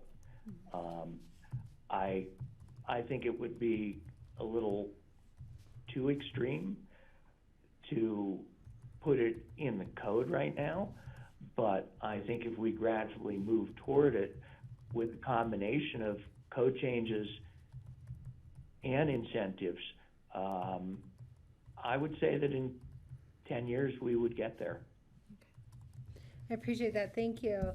And then related to, I think what was a difficult conversation we had in the fall, my observation that there's a lot of alignment between P&Z and our board with the energy efficiency and building code updates. And there was sort of less alignment related to the overall use of the house and how that contributes to greenhouse gas emissions and our concerns about climate change. And so I'm wondering, how do we navigate that? How do you see our two boards kind of navigating what I think are different places and positions right now? What do you see as the path forward? Could you clarify what you mean by differences in overall uses? Sure. So, for example, we've started tracking related to the number of vehicle trips to a home and the number of employees generated related to the use of a home, and how that extrapolates out to greenhouse gases. And I guess, that was, for me, there wasn't a shared understanding of that topic or a shared agreement that we should address that topic. And I wonder what your thoughts are related to it, just the broader question of how land use and climate action interact. Well, I manage some of these large homes that I help build for my clients, and I did disagree with some of the concepts about how much more employment a house makes or how many more trips one of these large houses make. The impact in terms of car traffic and stuff is relatively minor on these big houses. I think smaller than you think it would be because they're not occupied for a lot of the year. And a lot of the year there's virtually no impact. They shut down their homes so that they're no longer at 70 degrees, they're now at 55 degrees. And we're building smarter and smarter houses. So people can control their homes from anywhere in the country now. And they monitor them very carefully. They monitor their energy uses very carefully. They monitor their temperatures very carefully. They can turn temperatures up and down in every room in the house from their primary residences in Florida. Mm-hmm. It's expensive to do that, but the bigger homes are putting the money into it because they want that. They want to be able to do that. Mm-hmm. Okay. And then we are reaching time, but I do just have one final question that I usually ask pretty much most folks is, what what meaningful decisions would you like to see the P&Z take on? Are there specific code updates that you think should happen or topics that you think should be considered? Well, we have talked about this for 2 or 3 years now. modifying the GMQS scoring system. We have paid a lot of lip service to it. We've had a lot of discussions about it, but it hasn't changed in decades. And I think that the current scoring system is not any longer serving us well. We need to come up with a better scoring system, a different scoring system that provides more meaningful incentives than what the current scoring system provides. Great, I appreciate that. And let me just check in. Is there any last burning question of board members? Steve, I know you had your hand up. Is there? Well, I was going to bring up the topic of the local neighborhood caucuses, which Brush Creek Village is now proposing having a caucus there, for example. And I live in Capitol Creek and suffered along with all of our residents with the destruction of the Snowmass Capitol Creek caucus several years ago. So that, I was going to ask you a broad range question about the caucus system. I don't know that at this point in time that we want to get into that discussion, but I'll put it on your radar to think about the caucus system. Also the master plan, there's dissatisfaction in our caucus about the master plan that we ended up with when they were revised this last go around in the revisions. So I think you could anticipate probably having some new master plan updates of the new master plans possibly coming forward for your review. So that's kind of more just a heads up for you what might be coming out of the community. And Steve, I may be way ahead of you. I think the caucus system is awesome. Since becoming a homeowner, I have been working really hard to establish a Brush Creek Village caucus because we don't have one. I know Greg has participated in some of those discussions as well. So we have had a number of Zoom conferences with the HOA, and I'm now secretary/treasurer of the Brush Creek Village HOA, and the Brush Creek Village Metro District, and we are pushing toward the formation of a caucus for our neighborhood, which I think is really important because I participated for 7 or 8 years now in long-term planning, and I've been very disappointed that our neighborhood hasn't participated in that process. Well, thank you, James. We're sorry we're out of time, but it was really appreciate you coming and joining us today. And as I said, we'll get all of our applicants and we'll get through those interviews and then we'll make our appointments. And I appreciate your time and all of your effort. Thanks. Thank you. Okay. Thanks, everyone. Okay, and moving on, and I'm sorry we ran over. You can tell these citizen interviews are so interesting for us. So welcome back, Charlotte, and welcome to our next applicant for the Board of Health, Dr. Jeannie Siebold. So Charlotte, do you want to give us an overview of where we're at with Board of Health appointments, please? Sure. Okay, so as you mentioned, Dr. Jeannie Siebold is going to join us for her interview. She's been serving on the Board of Health and is seeking renewal. So the only change in the paper that you have in your packet is that I've received 2 more applications since the paperwork was submitted. And one of those is a new applicant and the other one is an alternate that is currently serving on the Board of Health, and that's Dr. Christine Giesel. So I will turn it over to you guys to ask questions of Dr. Siebold. Can I ask a procedure? Yeah, Patty has a question of you, Charlotte. Charlotte, help clarify with me. Don't we generally, when we have an alternate and there's an open seat that comes up, don't we generally reach out to the alternate to see if they would like to be appointed and moved up? Are we not doing that in this case? Well, Patty, that's a good question, and yes, we do normally do that. I've been working with Jordana and Suzuho to kind of clarify these questions. So we just had her reapply.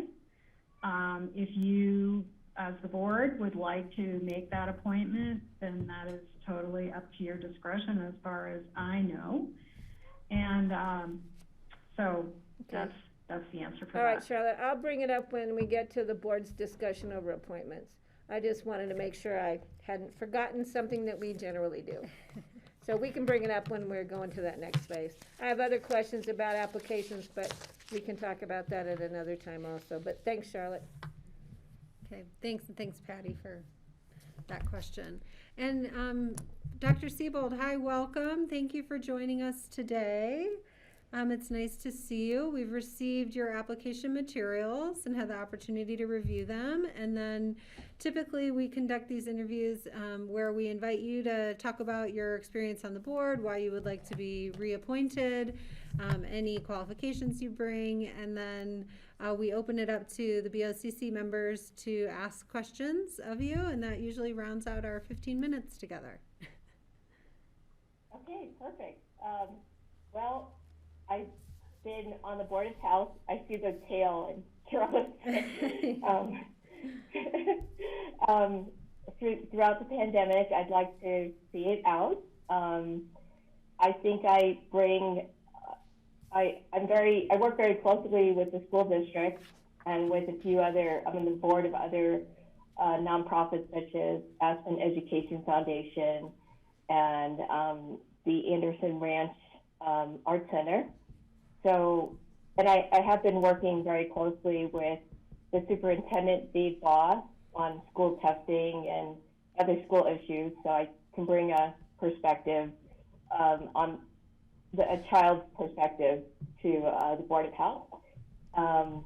My training is also in pediatrics, so that's my background. And I've been through this whole pandemic with the other Board of Health members, and you guys know me and have seen me in meetings, so if you want me again, I'm happy to serve. Otherwise, I can move on. Well, thank you, and thank you for your service. I know it's been a really tough year for everyone on that board in particular. So let's go ahead and open it up for questions. Patty? Yeah, Jeannie, hi. Yeah, we do thank you. It's been Patty. It's been an interesting year for all of it. I just have a question. You mentioned again the school testing program, and I just need clarification because it was kind of confusing to me. How did the school testing program, were you in touch with the public, with our staff at Public Health as to setting up that program? Or, because it caught me totally off guard, whether, you know, it worked. I mean, it served a purpose, but was the Board of Health brought into that prior to that program being set up? It was. I had talked to Karen Cuddeman, okay, but we really needed testing at the school. So Barry Ramberg, who is a nurse, and I contacted Curative and got them on board. They sent us these tests, and they had a state contract. And we talked to Curative yesterday, and apparently Colorado is the only state that's not using Curative tests, even though the data show that it's a very good test. And the school's going to go back to using Curative until the end of March with the support of CDPHE. Okay, all right, thank you. I just, because that information wasn't passed down to me as an alternate on the Board of Health or passed down to me as a member of the Board of County Commissioners. So it was kind of, as you can imagine, oh, there's a testing program going on at the school and I didn't know anything about it. So it was just a failure to communicate. So thank you for clarifying for me, Jeannie. I appreciate it. And again, I appreciate all the work you've done. Thank you so much. And we did work with Sarah Ott to bring Curative to Aspen as well. Right. Thank you. Okay, other questions for, sorry, Jordana, why don't we finish the interview and then we'll circle back with you, if that's okay. Oh. Okay, all right. Other questions for Jeannie? Looking to board members. Steve? And I think Greg had his hand up earlier. Do you want to go first, Greg?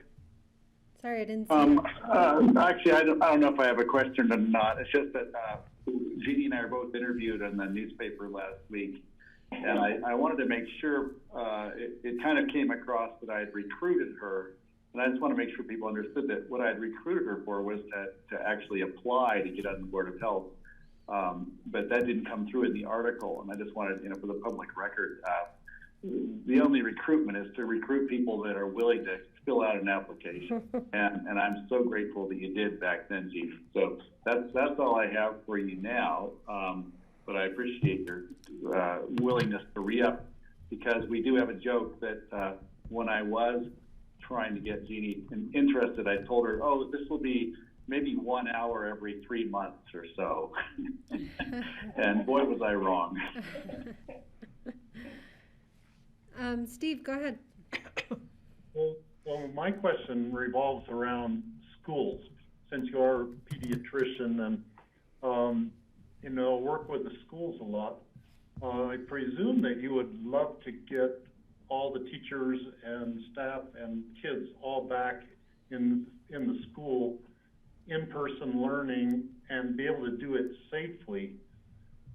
Given that children can't be vaccinated now because they haven't been tested in the vaccine tests, it might be months and months before children can get vaccinated. Do you have any strategies that you would recommend for the community to follow, like protocols for them to follow, to have the schools open for business for in-person learning? Well, for multiple studies, it's very clear that all the mitigation efforts, mask wearing, social distancing, all work in the schools, and that kids are not a source of infection.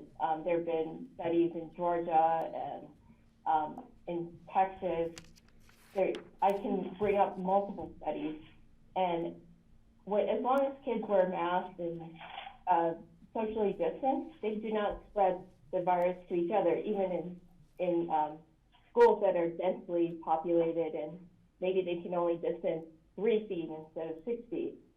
And now that all the teachers are vaccinated, I guess it's about 70% right now, the danger to the teachers is much reduced. So I think it is safe to have the kids back. Also, there are 4 clinical trials on young children, some as young as 5 years old. So, and they should be coming out with safe vaccines for them very soon. So hopefully by the summer, most of the kids will be able to be vaccinated. It's good to know. That is, that's great news. I have a couple questions for you, Jeannie. I'm wondering, what do you see as public health's role in transitioning from the pandemic? I'd like to see us go back to dealing with other issues that we were dealing with before, such as mental health, and I think mental health will now be a much bigger issue as a result of the pandemic.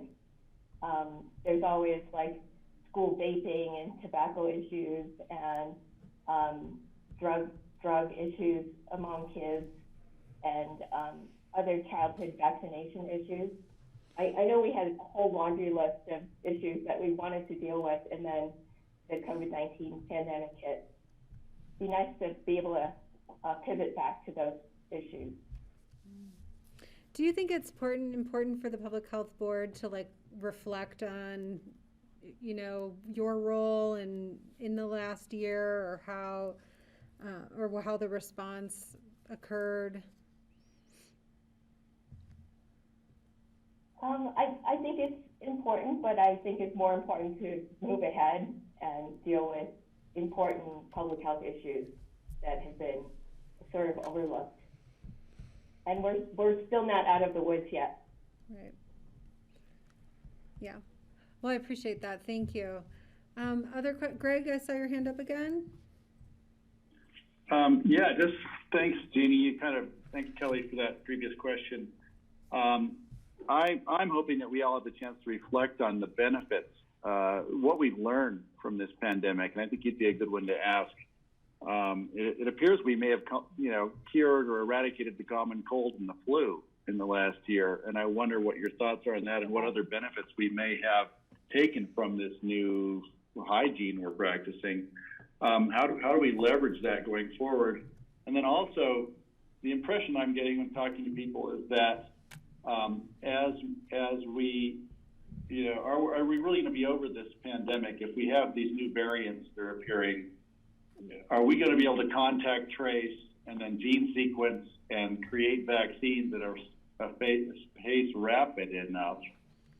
And what's the role of the Board of Health going forward? Say it just becomes just a common baseline practice that is that something you can imagine? Am I off base there? Well, let me answer the first part about practices. I would like to see, I think we're getting used to masks, and looking at the data of deaths in the United States due to childhood influenza in kids. So usually about 200 to 300 kids die from flu. And this season there's been one, so that's really significant.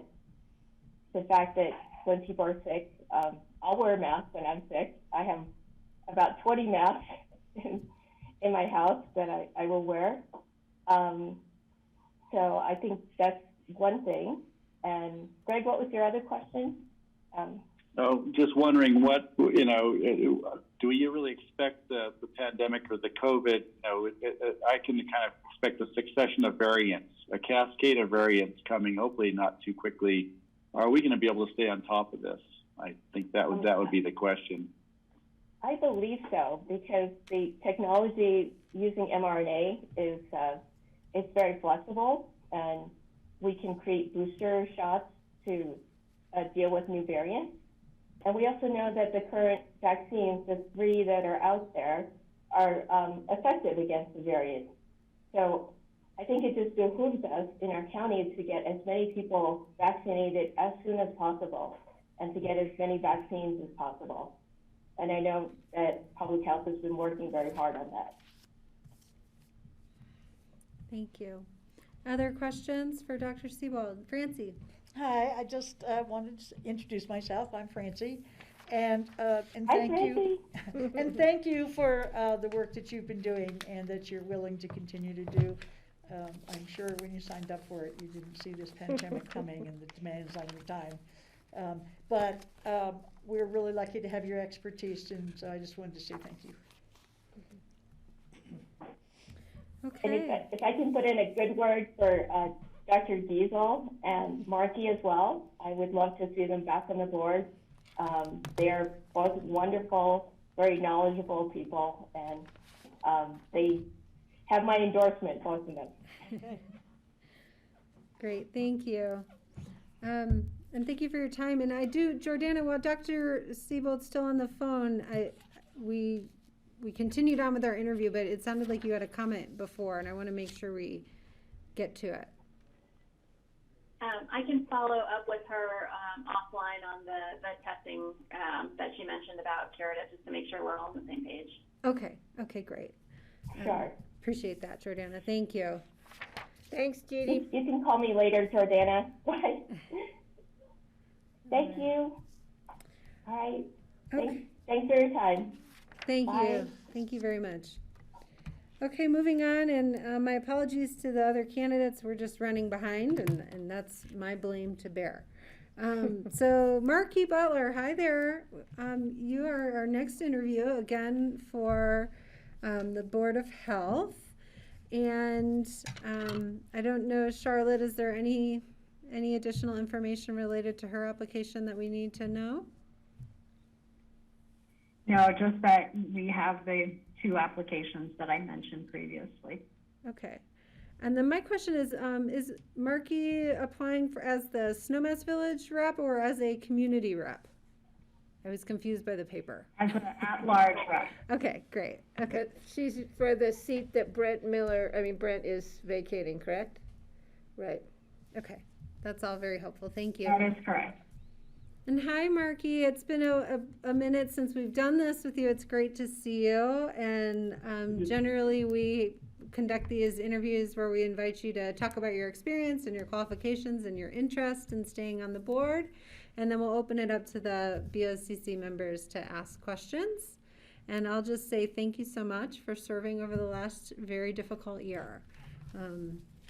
Yeah, that's been a tough board. Thank you very much, Billy. I go way back to being on the board for Community Health Services and the beginning, if you will, the Public Health Board, and saw CHS and I think the BOCC at the time, we began to work through bringing forth the Public Health Board, and then it became the Snowmass Village Rep when I was mayor. Not only that, I have a lengthy career in healthcare. I'm a registered nurse, a hospital administrator, and certified in hospice, home health, and nursing homes, and long-term care, and ambulatory care. Wonderful. That's kind of my background. Yeah. I did apply. I really wanted to continue to serve Snowmass, but I clearly understand why the decision was made to move forward with the mayor serving in that role. Well, thank you for applying for this spot. Patty, you had your hand up. Yeah, Marky, first, just because I know what you've been going through with the move, your shoulder, how's your dog? We had her put down last Saturday. I'm so sorry. I'm so sorry. I was afraid to ask. Well, I'm thinking about you on that one. That had to be tough.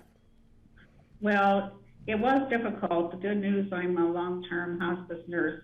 She was diagnosed and dead within 10 days of stage 5 lymphoma. I know she was having a rough day at our last meeting, so my thoughts have been with you. So back to business at hand. Thank you for being brave to step up. In looking at your application, you know, I know your history because we have this alliance being in the medical profession for as long as we have. I don't really have any specific questions. I have an apology to you because in one of your things about the three biggest challenges for the board, you said about trying to manage the board meetings with some members who like to talk more than others, and that's me. And I want to apologize to you, but you also have to remember some members of the board don't want to talk, so I had to fill in that empty space. So I apologize for that because I had so much to share. So I promise if you get reappointed to the board, I will do my best to let others speak briefly, but I'll give them time. So I just wanted to share that. You know what, Patty, you and I go back many, many years, and I absolutely adore you. So, I wanted to share that. Like repeat and repeat themselves, and after have been made. But you know, it's really difficult, and Greg's done this, running a public health board meeting, and you have 1,100 people, I know.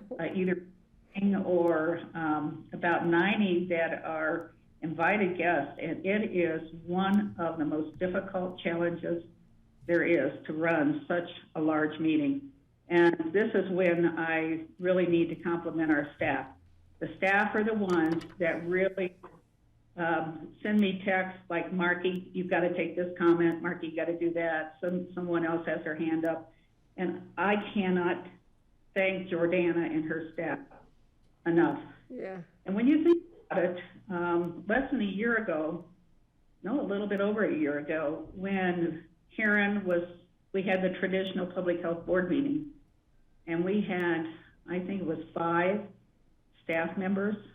Right. And in a year, the BOCC, along with Karen Kinnaman and Jordana, built out one of the most robust teams that I've ever heard of across the United States.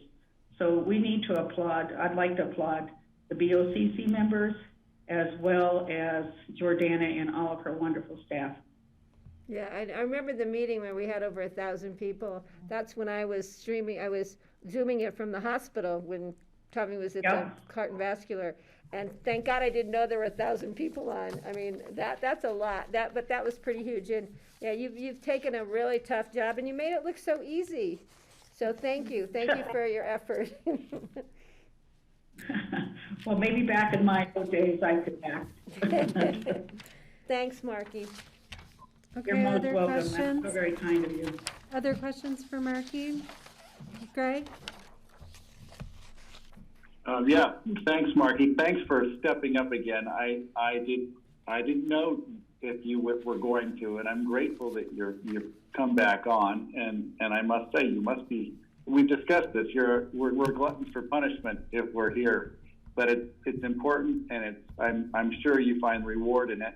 And you've done such a good job. I just wanted to say that chairing the meetings, I think I've learned a lot from you, and I appreciate the way you've been able to handle 1,000 people meetings or the contentious meetings, and you've always done it with such politeness and directness. It's been really a learning experience and a good experience. I was looking at your list of things you would try to change. I completely agree. I think certainly communication, as you talked about, and getting back to normalcy post Zoom. Regarding where do you think we're going? I kind of asked this of Jeannie.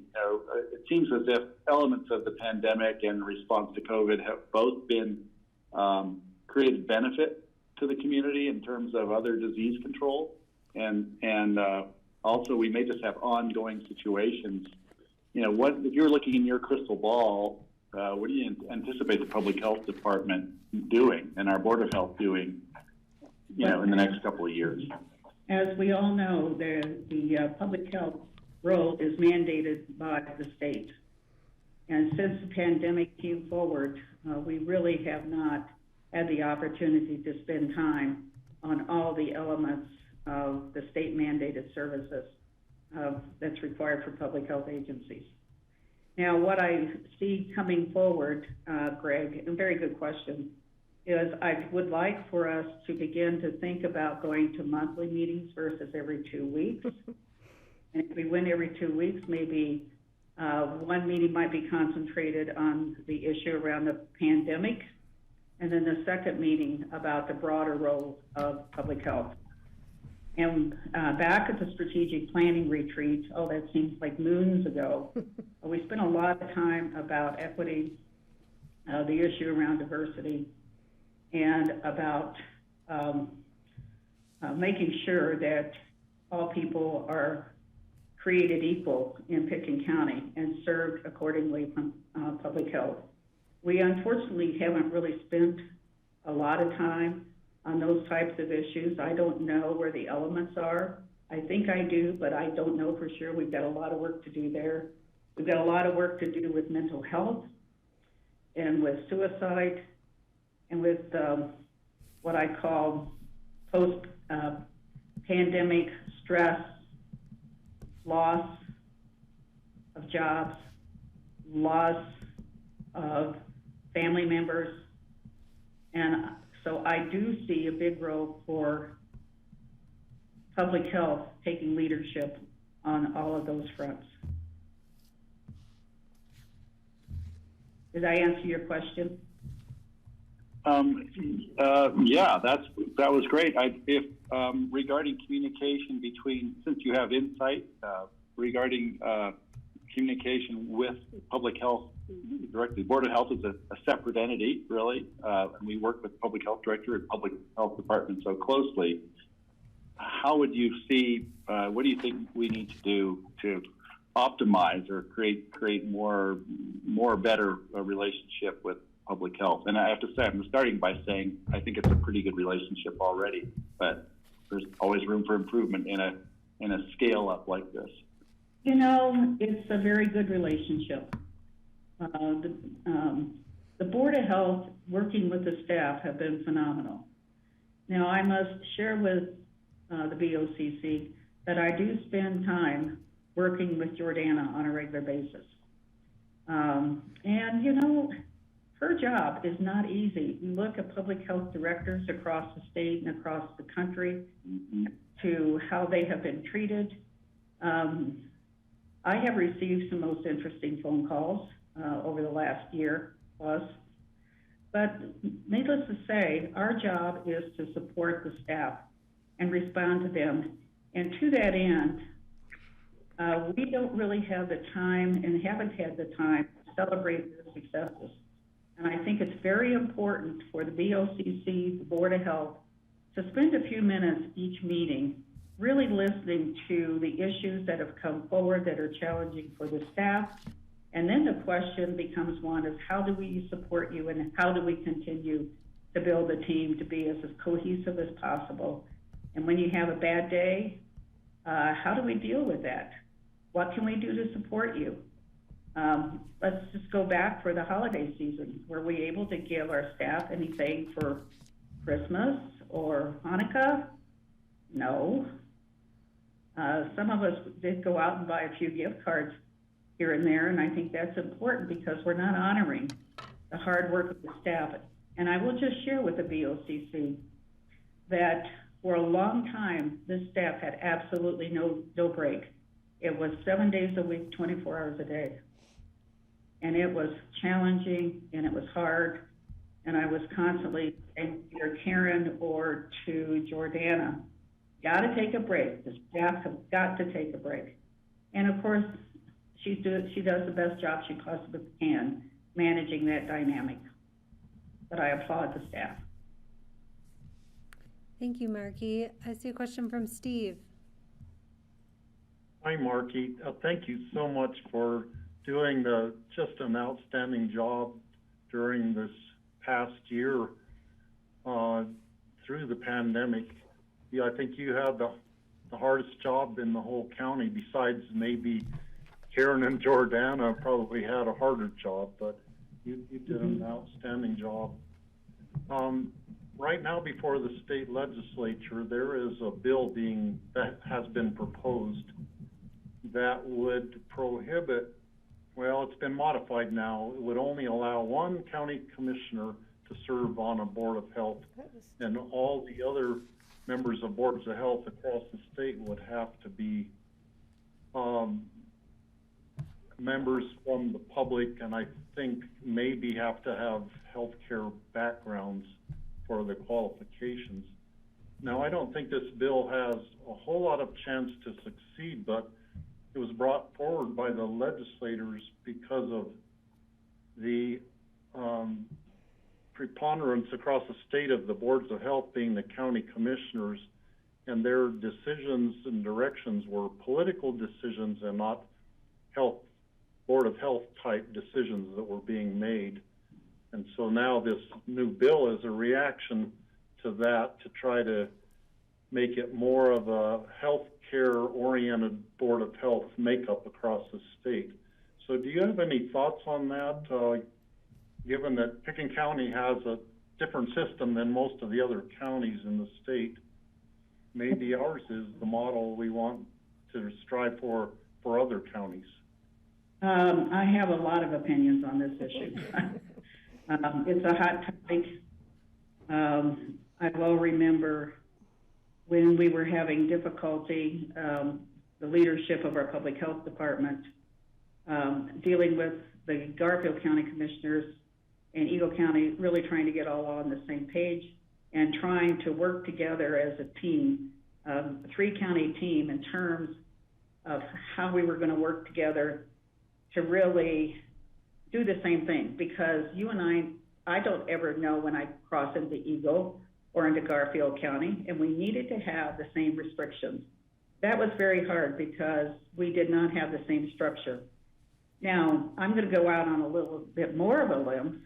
As I look at the public health, the role of the Public Health Board, and I've said this more than once, so this is nothing new, other than I think you have to have a very strong voice of healthcare experienced individuals on that Board of Health.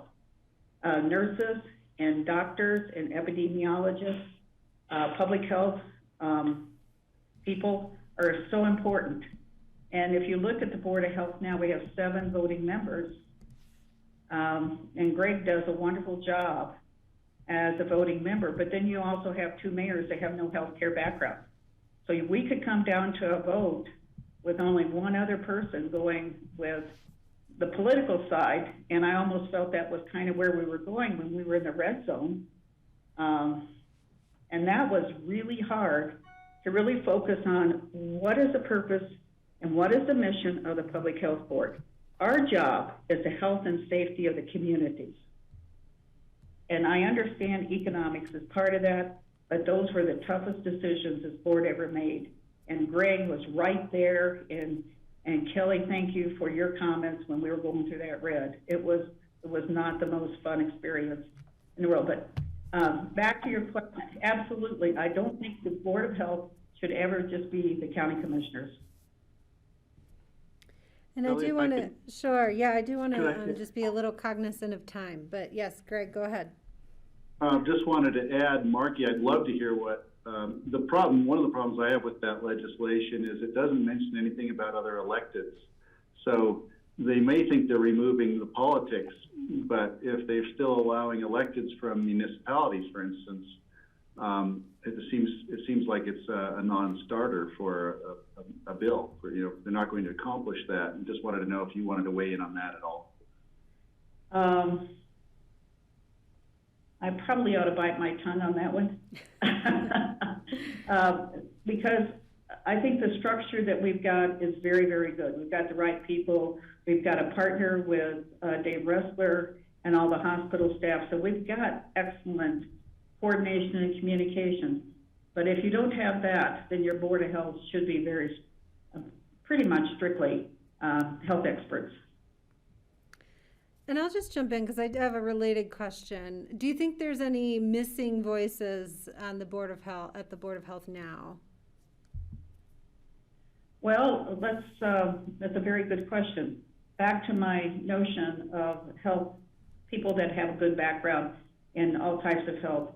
Pediatrics, we do have Judy Seabolt, who is a pediatrician. Linda Vier, a nurse practitioner. We have Dr. Tom Kurt, epidemiologist. So we are very well rounded in terms of, and myself being a registered nurse in all aspects of healthcare, we're pretty well rounded right now in terms of membership. And then Brent Miller, my understanding is he's not applying or re-upping, and he's been very helpful because his background was with an IMT. What we're missing is mental health. Remember, we used to have Christina King. Yes. So that's the one gap that at least I feel that's the gap. Well, thank you so much. Dr. Are there Eagle additional? Markey, so sorry about your dog. Are there additional questions for Markey before we move on? I have to go get a charger cord. Okay. Okay. Well, thank you, Markey. It's so nice to see you again. Thank you so much for helping us, being such a leader this year. Thank you. Okay, and let's see, Francie, do you mind if we get started? No, go ahead. I'll be back. Okay. Sorry about that. That's okay. Francie just has to run and get a charger cord. She'll be right back, but I think we can move on to our next interview. And again, sorry we're running a little behind. It's always so nice to get FaceTime and we run over. But Seth Saxon, it's nice to see you. You're applying for the Senior Services Council. And I see several people here, so I'm not sure. Charlotte, I'll turn it over to you to pass it off to other staff if there's input on things we should consider about this application and appointment. Thank you, Kelly. Yes, Seth is here, and of course he's a new applicant, but he's not new to the Senior Council Board. He's served many terms. So, and joining us also is Patty Kravitz and Amy Throm. Amy is current chair of Senior Council, and Patty is liaison for Senior Council. So they're here to answer any questions you might have about what's going on with the board currently.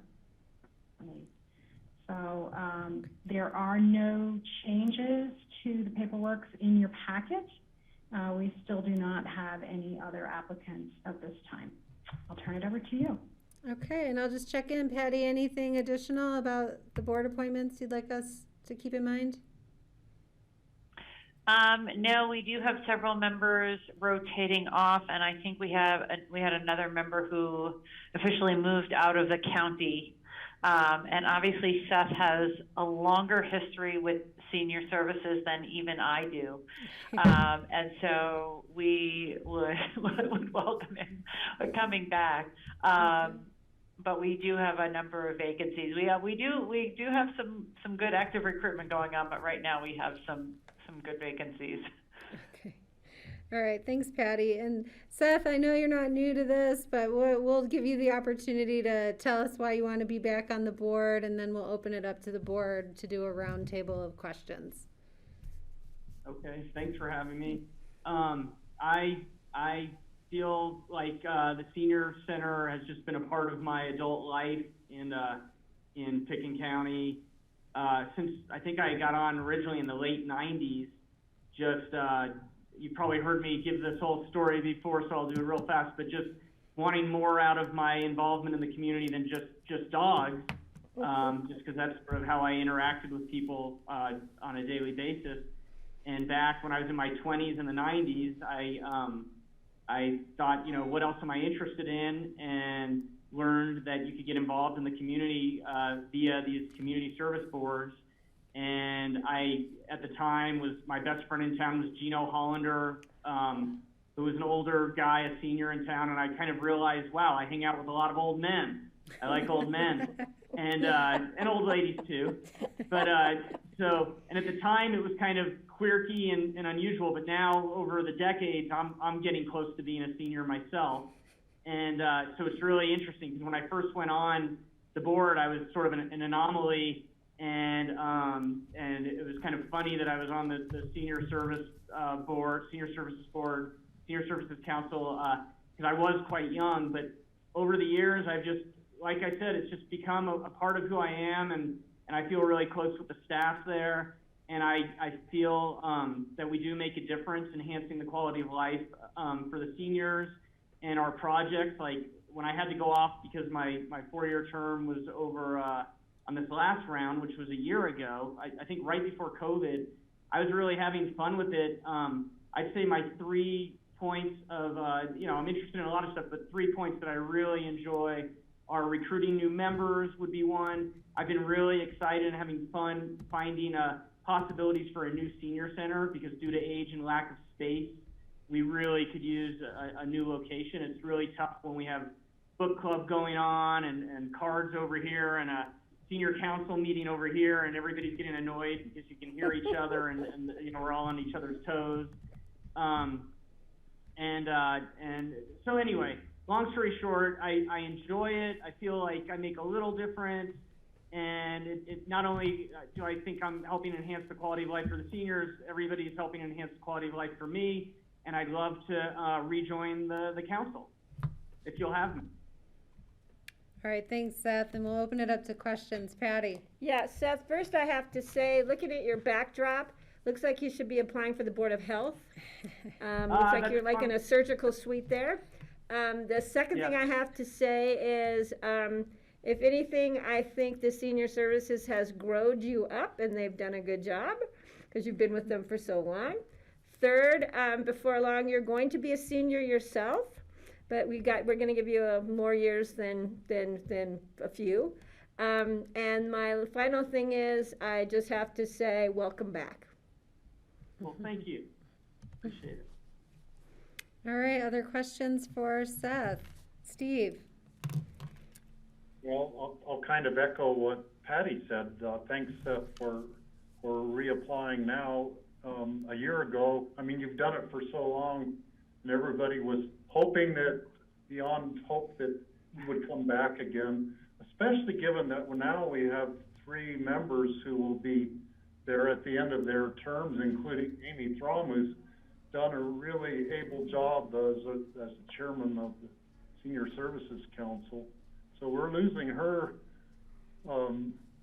ability. Maybe she'll just come for fun and participate in the discussions. But anyhow, we're glad that you are willing to come back on the board, and you've always been very enthusiastic. Now, David Freeman, who is the one who moved out of the county, has been another young person who has been very, had a lot of input into into the Senior Services Council. The majority of the members have to be seniors themselves, is one of part of the bylaws. So, what strategies do you have for getting more members? Because we need to keep getting some seniors themselves to be applying, as well as more young, enthusiastic, energetic people like yourself. Yeah. So in the past, I've sort of, when I've met interesting people who have an interest in seniors, that's always been enough. I think actually, speaking with Amy, could correct me if I'm wrong, I think I recruited Amy because she adopted a dog and boards her dog with me, if I remember correctly. So, and Sherry Oates, who I was just with today, just because she comes into the shelter and boards her dog. So I've always sort of felt like I've just from interacting outside of the senior center, found people who are enthusiastic. And now, having had a year off and you know, reflecting a little, I think, by the way, I think this year off idea is good. In the past, I didn't really like it, but it's kind of nice to take some time off and then come back real fresh. And in the past year, I have thought that what I'd like to do is really gather a lot of names of people who not only are enthusiastic and interested, but people who might be able to have certain areas that they can lend expertise. You know, whether they are in the gerontology field or something where they can really you know, go a little deeper, but then also just have enthusiastic people, just a good mixture. So. All right, great. Greg. Yeah. Hey, Seth. It's great to see you. It seems like we see you fairly often because you're always you're so involved. I just wanted to bring a couple of things up, which I've been concerned about for quite a while. It's like that it says you have a BA in psychology with an emphasis in animal behavior, and I worry, with the senior board if it's spilling over. And I just wanted to call out, the Adopt a Senior program is such a great idea, and I think we should keep going with that. But the Collars and Tags program, I just think that's gone too far, and I just want to tell you now that maybe you should just forget that one. But I do love the Dogs for Seniors idea, like matching seniors and dogs and cats is such a great thing, and I'd love to see you pursue that. But the Collars and Tags thing, come on, just back off on that one, all right? Amy's wearing hers today, but she's an anomaly. Thank you. All right. Other questions for Seth? Do you have any, Francie? No. I don't have any either, Seth, though I keep thinking senior services would be great for my husband. So maybe I'm going to connect you guys. I don't know if my husband thinks that, but I think so. Maybe you're just the person he needs to recruit him. Excellent. Yeah. Steve. One last thought. I have to confess to everybody that I had already made up my mind, depending on the outcome of the election in November, that if perchance I was not reelected, the first thing I was going to do was to apply to be on the Senior Services Council. So now you'll have to wait 4 more years before you get on there. Well, we still have you though. You're at every meeting, so it's fantastic. And I will say, if asked to join, another thing, my third point that I never finished that I was really having fun with, right before COVID hit, and we were getting on a roll and had some council members, and I think we were just getting started with commissioners, is that every meeting we were having fun, and I was inviting someone from the city council and then county commissioners to come and get to know our council and let us get to know you, and we can ask questions, you can ask questions. So you'll definitely be hearing from me, because that's another program that I would love to continue. I think it was really rolling well. So Great. And Amy, I noticed you had your hand up. Did you have a comment you wanted to make? Well, yes, I was just going to say that obviously, as everybody else, I support Seth coming back on. And Steve, you'll remember we did talk about, when we looked at the bylaws last fall, about changing that year off.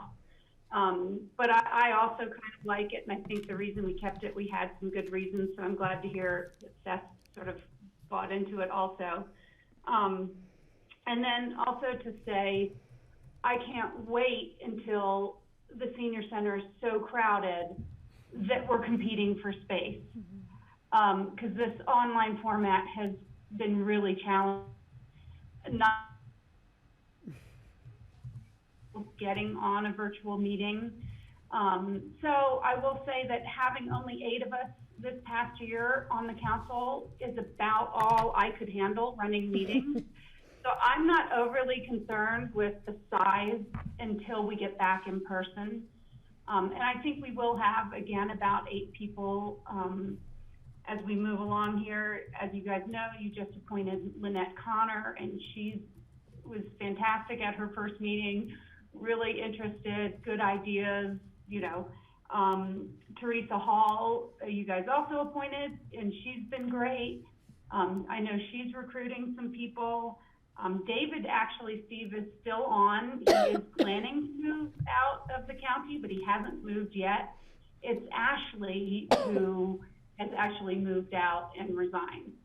But in any case, the last thing I will say is that Patty has gotten me involved with the SHIP program, which is the state health insurance program. And I'm training to be a Medicare counselor. Oh, yay. And help people apply for and make changes to their Medicare. So I'm staying involved in that way. And thank you guys for the opportunity to be involved the last 4 years and bring Seth back. Yeah, well, thank you for the endorsement. I think we feel very supportive. Okay, any further questions for Seth? Good to see you, Seth. No? All Thank right. you. Thanks, Seth. Thanks, Amy. Thanks Thank for you, your Seth, and service. thanks, everyone. Thanks, Patty. Good to Thanks, see you all. Patty. Bye. Okay, let's see if we can make up time here. We are on future agendas. And so I will look to John Peacock if there's any future agenda updates for us. And you're muted. You're muted. Thank you. Keep talking. Yeah. I was looking at the wrong screen. I have too many screens in front of me. So, wanted to follow up. We are reaching out to Kevin Werner. We have established some times for a joint meeting with the City Council and Kevin from the Forest Service to revisit wildfire, as well as talking about room bells and any other updates that the Forest Service may want to give. Right now, we're looking at April 12th and 20th. Kevin is available on both days, and we're working through which date will work best for both your schedule and the City Council schedule. But we do have it down to those 2 dates, so it will be coming up. I'd also note, and I don't have the list right in front of me right now, Kelly, but Kelly has followed up with several items, follow-up items from the retreat or previous discussions to be included in future agendas. So we'll be working to get those added into, and I can pull up the email if you want me to go through all of them, or you can just trust your chair. Patty had a question, I think, about the Forest Service. About the Forest Service meeting, you know, not that I'm going to ask you to try and arrange for all 15 elected Upper Valley officials, but once we get it set up, can we just send something off to Snowmass, let them know we've set up this meeting, and if they want to join us, if anybody's available. But I think the priority, because the issues really do impact the city, but I think because, you know, we do have some Forest Service lands in Snowmass Village, I think it would be nice of us to just let them know we're going to do this meeting, and if anybody wants to join us, please let us know. Okay, and then I do have one other agenda item, John. If you're done, I'll go on to it, but. John, you're done? Okay, Patty, go ahead. Yeah, I noticed in this change, or maybe I just didn't notice it from before, but on our work sessions now, we have under special meetings, executive session, a little asterisk, and it says proposed executive session topics to be determined by BOCC during the meeting. That's a little confusing. It sounds like we're determining what we're gonna talk about in exec when we're in exec, and we have to determine that before we go into exec, correct? Yeah, so that will be part of the motion to go into a exec, and it's Charlotte has spent some time with the attorney's office on just refining those posting requirements, because oftentimes there's additions to what is put into the future agendas, or even additions that come up for exec. And there's John Ely, as if on cue. No, John, so but John may be. Yeah, no, I understand that, but it's listed on the agendas after we've gone into executive session. It should be listed before, because it sounds like we're determining the topics when we're in exec, if you look at the printout on the agenda. So we need to clarify that, because that's gonna be misleading to the public. Just take a look at it and see if we need to rearrange it or change the wording. We're being really careful with execs, which I totally appreciate and think we need to be, but where this language is leads you to believe we're determining it once we're in exec, which we are not doing because it's illegal for us to do so. I'll take another look at it, Patty, but that's, the format was just recently refined to try to make it less confusing. Well, before, it looked like we were going into a work session, leaving a work session, having a special meeting, and I don't know, just flipping in and out. It was confusing on its face, to be honest with you. so if we could just clarify that to make sure it's clean. Let's just make sure that's clean. Well, yeah, or even just to call out that they will be published 24 hours before the meeting. Something to make, because it's confusing. At least it confused me, so that may be saying a lot, or it may be saying absolutely nothing. Okay, that's all I had, Kelly. Thank you. Okay, any other future agenda? And I'm happy to just run through the list. I'm keeping a running list. Yeah, Steve, go ahead. On the April 27th work session, I will not be there. So you could mark me down as absent. Okay. We'll miss you. And so just so everyone knows, I am keeping a running list. My list includes the following. A working agreement of the BOCC. We were going to revisit that after our retreat. The joint meeting, as mentioned, a discussion of aesthetic and pescatorial use of water rights for ponds. And I think John Ely and I are going to work out when the timing might be on that based on additional information we have to garner. We do need, I think, to be timely about the night sky resolution that we agreed to pass. So I just want to call that to the top of the list because it sounded like that was a March, April request. We were going to schedule some time to learn about jail and justice best practices. I've requested scheduling of review of our affordable housing mitigation, which we said we would do a year after adoption, and John Ely informed me that would be like April or May. And let's see, the Colorado River District request to meet with us. So I think we all received that request recently, and we said we would talk about it today. I would recommend that we wait until the water plan update for the basin is finalized, or all of the submissions have been made, which should be by about April. And then we can talk about those projects with the River District as well, to understand maybe some shared priorities there. And Kelly, when we discussed that in our agenda setting, we also said we would let them know that we acknowledged their invitation to meet with us, and that we were going to wait for this so that they knew we weren't just blowing them off. Right. So if that timing is okay, because I know we all received that request, so is it okay with the other board members that we look to schedule that probably late April or May? Yeah, I think that they definitely would like a response and a time so that they can plan ahead. Sure. And so that we can move into it feeling that we're welcoming them. Yeah. Yeah, no, that's fine. And then airport planning. I have that on our docket because I know we'll be talking about airport stuff. No, I do have a couple. Yes. Redstone is continuing to put on pressure about our dealing with the STR issue over there. And then I got a letter from Andrea Gar, and one other person, not her husband, I don't think, about, they want to put in a grant to Pitkin County,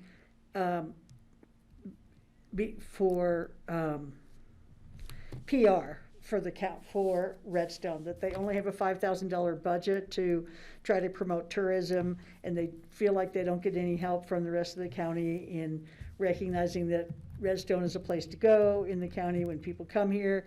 And so they would like us to think about or talk about at some point helping them do that with a grant for $10,000. And I'm sure that'll be more formalized in the future, but they wrote me and asked me to sort of what I thought about it and what you guys might think about it. And Yeah, John, I don't think we have a grant program for marketing in the county. We don't. It would be an appropriation of the boards. And so, Francie, if that is a formal request, it might be good for them to put that into writing for the whole board. And then you all can give direction on a future meeting. But Patty, you're correct in that that's not a specific item that we've appropriated, so it would be a new budgetary item. yeah, so I just brought it up as something to put on the agenda at some point, and I'm sure between now and then they will formalize Yeah, and then something. Yeah, we could look at other opportunities like through statewide marketing grants, or there's might be some other possibilities outside of Pitkin County. I can contact Northwest COG, remind me, Okay. Let me know, send me the email, and then you send it to them Okay. asking them for a fish. And I'll look through economic development with Northwest COG and see what we might be able to find. There might be some other monies out there we can Okay. help them with. And then do you want me to forward on every STR letter I get from Redstone to you, to Charlotte, or in you, John? Yeah, okay. So I'm starting to get a backlog. I better do that, because when my computer was down, a bunch came in. But the stuff on the HEVs or the HOVs in Marble, are you all getting that stuff from Marble? No? Oh, That should go to, if it's coming to you, it should go to Charlotte too to disseminate back to us. okay. Yeah, and have we notified anybody? I mean, I don't know how we're getting back to the people in Redstone that we are planning a discussion on short-term rentals. Well, I answer every one of their emails and I tell them that. Okay, thank you. But I'm just saying we should put it out there somewhere before too long. Okay.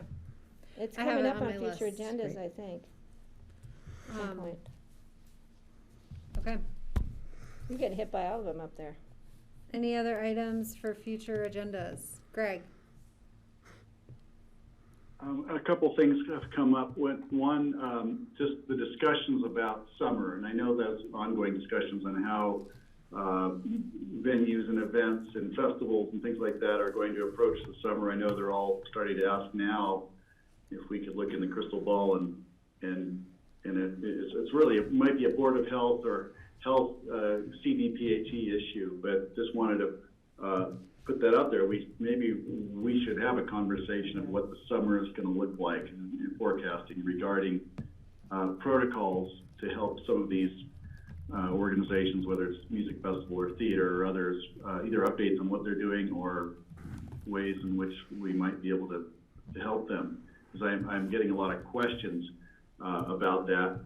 And then the other one along the same lines is, do we need to have a report at some point on just reopening, say reopening of the library? I know it's come up several times on how's that going and what do we anticipate? Are they going to be able to actually reopen for business in some way to a greater extent? If we could schedule some time for that, maybe just part of a COVID meeting, I don't know, but just wanted to put that on the radar. Thanks. Kelly? Greg, if you're getting comments from people about like the Music Fest and what they're going to reopen, if you want to send them to me, ACRA's been working closely with that, and they do a presentation at the ACRA meetings as to what the plan is. So if you wanna send those to me or send them on to Debbie Braun, she might be able to help with that, because ACRA's been working with those special event type issues as far as getting things up and running for the summer. Thanks, Patty. Yeah. Just very briefly to respond to that, I think they're in the loop. And the question is, it might be that maybe they're going to be asking us to help them appeal to the state for more clarity. That could be where, because I know they're talking to ACRA as well. Sure. John, you look like you had a comment. Yeah, and I can bring it back at the next COVID update. We do have a summer planning group, and ACRA's been on that to share. We've had a lot of questions come up around state guidance and that sort of thing. So we have been getting clarification, but as the telephone game goes, it may be coming out a little bit slowly. So I'd be happy to give the board an update. And Greg, as you're getting those questions, feel free to pass them on to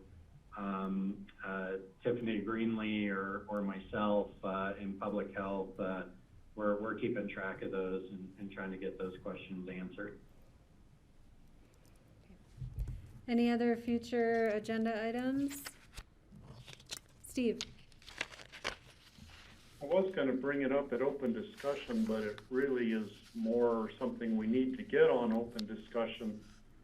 There was a proposal from GR that was sent to the Snowmass Capitol Creek Caucus about cutting old cottonwood trees along the Snowmass Creek Road by the approach to the bridge across the creek. And it has the residents very upset in the neighborhood. So I think it would be good to have probably have a open discussion item where GR can be in there, and maybe we could talk about the issues that are involved and get his take on it. Did he contact the caucus about cutting trees in the caucus? Mm-hmm. Yeah, that's what Steve Yeah, and they have the trees have orange ribbon around them. The ones that it's actually this whole clumps of. It's probably about 10 mature cottonwood trees. What's his reasoning that for have it? Have been there for 60 years. So it's got people upset, and I think we should have a discussion about it. Yeah. Did he publish for the residents his reasoning for doing it? Like line of sight or safety? For condemning the trees? Well, yeah, it was a line of sight issue, thinking that if people could see the bridge approaching, they would slow down. Wow. I think it would make people, personally, it would make people speed up more. Exactly. And speeding is actually the problem, because people are going too fast and then they don't slow down in time, and some of them have run into the bridge. So that's what the issue is. I see. Thanks, Steve. I've noted it on the list. Any other future agendas? Okay. Can we move on to open discussion and then maybe take a short break before we move into our hemp regulation discussion? Because I could use a little break. So open discussion items. John Peacock. I will make it easy on you. I don't have any open discussion items. Fantastic. Anyone else? Patty. I have one short one. We got an email from Carrie Donovan's office from Allie at Carrie Donovan's office about masks. So John, did you see that? If not, I'll forward it on to you, and it might be a discussion for Board of Health to submit any comments. So I will just send it on to you. It was about the governor's considering statewide mask mandate sometime next couple of weeks. I know he extended it, but I think there's talk about discontinuing it at some point. That would be my guess, but, because didn't the governor he just reinstated it, so. Not too long ago. Yeah, no, just recently again. Yeah, that's what I mean, not too long ago. Yeah. I thought you said a long time ago. No, so John, I'll send this, if it's okay with the board, I'll send this. Did everybody get this from Allie at Carrie's office? Mm-hmm. Well, I'll send it on to John, so John, you can decide where it should go. Okay? I have something. Sorry, Steve and then Francie. He had his hand up. Yep. So having the interviews today of citizen board members made me remember this issue with with some people resigning or being term limited from serving on our different boards, I think it would be good if the Board of Commissioners would write a thank you letter to everyone who is leaving a position on one of our citizens advisory boards. I think it should just be a matter, standard practice to get a letter from all of us thanking them for serving on the board. I think that would be, a good way to show our appreciation and recognition that we realize they have been working on these boards and deserve some recognition. Thanks, Steve. I also had a note related to that I think we've been really remiss in thanking a lot of people. And so I'd like to maybe work with Patty and John or Charlotte or whoever, because I don't remember us thanking our ASE Vision folks. I think there's a long list of people that we need to thank. Yeah, it's a good discussion for us to have, Kelly, I agree. All right, sorry, Steve, I think I cut you off.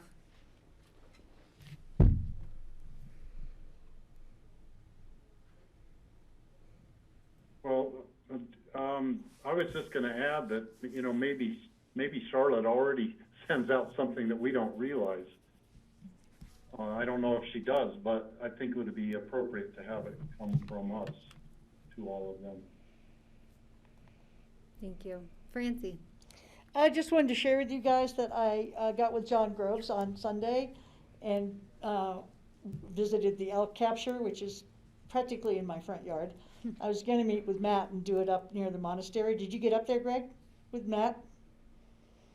I went into Owl Creek. I spent some time with them in Owl Creek, and it was fascinating. Yeah, it's really cool. So they didn't capture that many up at our place. I'm not quite sure why. I mean, Steve, you know how you just walk out my driveway and there's that big field past there? It's right there. They land right there, and it was just really fun. And they've been there for the last couple of years, and I've seen them sort of more from a distance. But the conversation with John was really interesting, and I just wanted to let you guys know that he did confirm for me, and I've heard this from quite a few residents, that the proliferation of trails is one of the things that's keeping the elk from their winter migration grounds. And so they're choosing private lands to spend the whole, their summer migration grounds, to spend the whole summer. So they're down there right around my property and my son's property next door and stuff year round now. And so that's one of the things they're trying to figure out is why is the count so low on 1 year survival of the calves. They expect around 50% mortality rate during the first year, and that's from bears and cougars, but now it's increasingly, they think, from fragmentation of the habitat due to recreational uses of our wilderness. And but the last few years, the calf survival rate has been at 30%, and that's why they're doing these captures. When you see them, they seem pretty invasive and almost violent.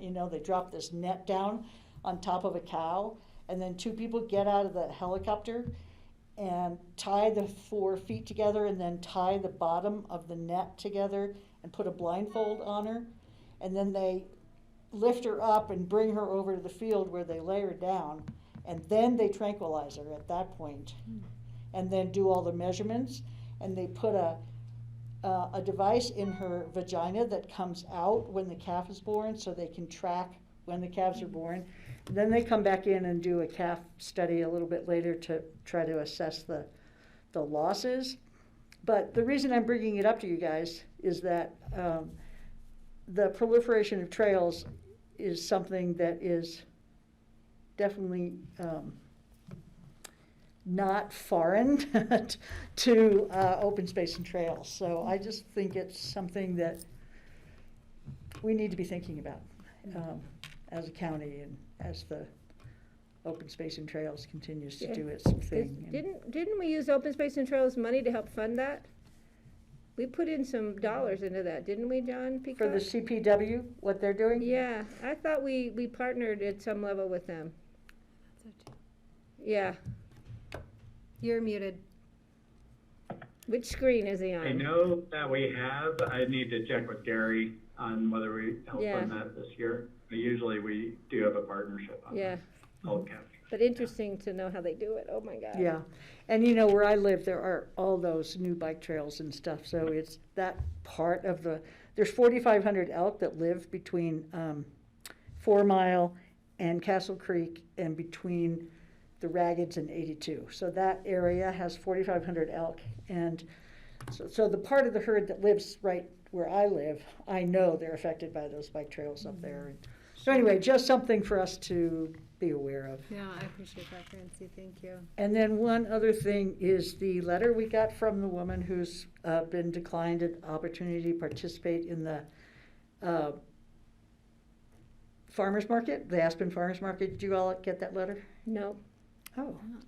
So. No? Oh, well, she's very upset. Her name is Mama, I'm sorry. It's M-A-M-A and then W something, and she has like a restaurant. Oh, something Mama Was Kitchen or something like that. Mawa. She's out at the ABC. Mawa's, yeah, kitchen. And so anyway, she's very upset that the farmer's market turned her down for having a booth this year. She has something called Nola Greek. She has a side product that she Yes, makes. exactly. Yeah. So anyway, she is implying, she's actually stating that she hopes it's not because she's a person of color that she's been declined this. And she has another issue about something with the town of Aspen about possibly being being a decision being made that was influenced by her color. And I thought she sent it to everybody because she said, everybody on this letter, I want to have a meeting with each one of you and discuss this and blah, blah, blah. You know that we have nothing to do with Aspen City Market. So I assumed I got it because I was a commissioner. Maybe I got it because I used to be at the farmer's market. Yeah, I don't know, yeah. but. Because we have no say over who they appoint. Not that we shouldn't bring this to their attention. Yeah. But So anyway, it's not pretty right now. The letter was, I'll forward it to you guys. Okay. Forward it to Charlotte. Yeah, I'll forward it to John and Charlotte. Forward to John, now they'll send it out to us. Yeah, that's interesting. Mhm. Thank you. Other open discussion. Greg?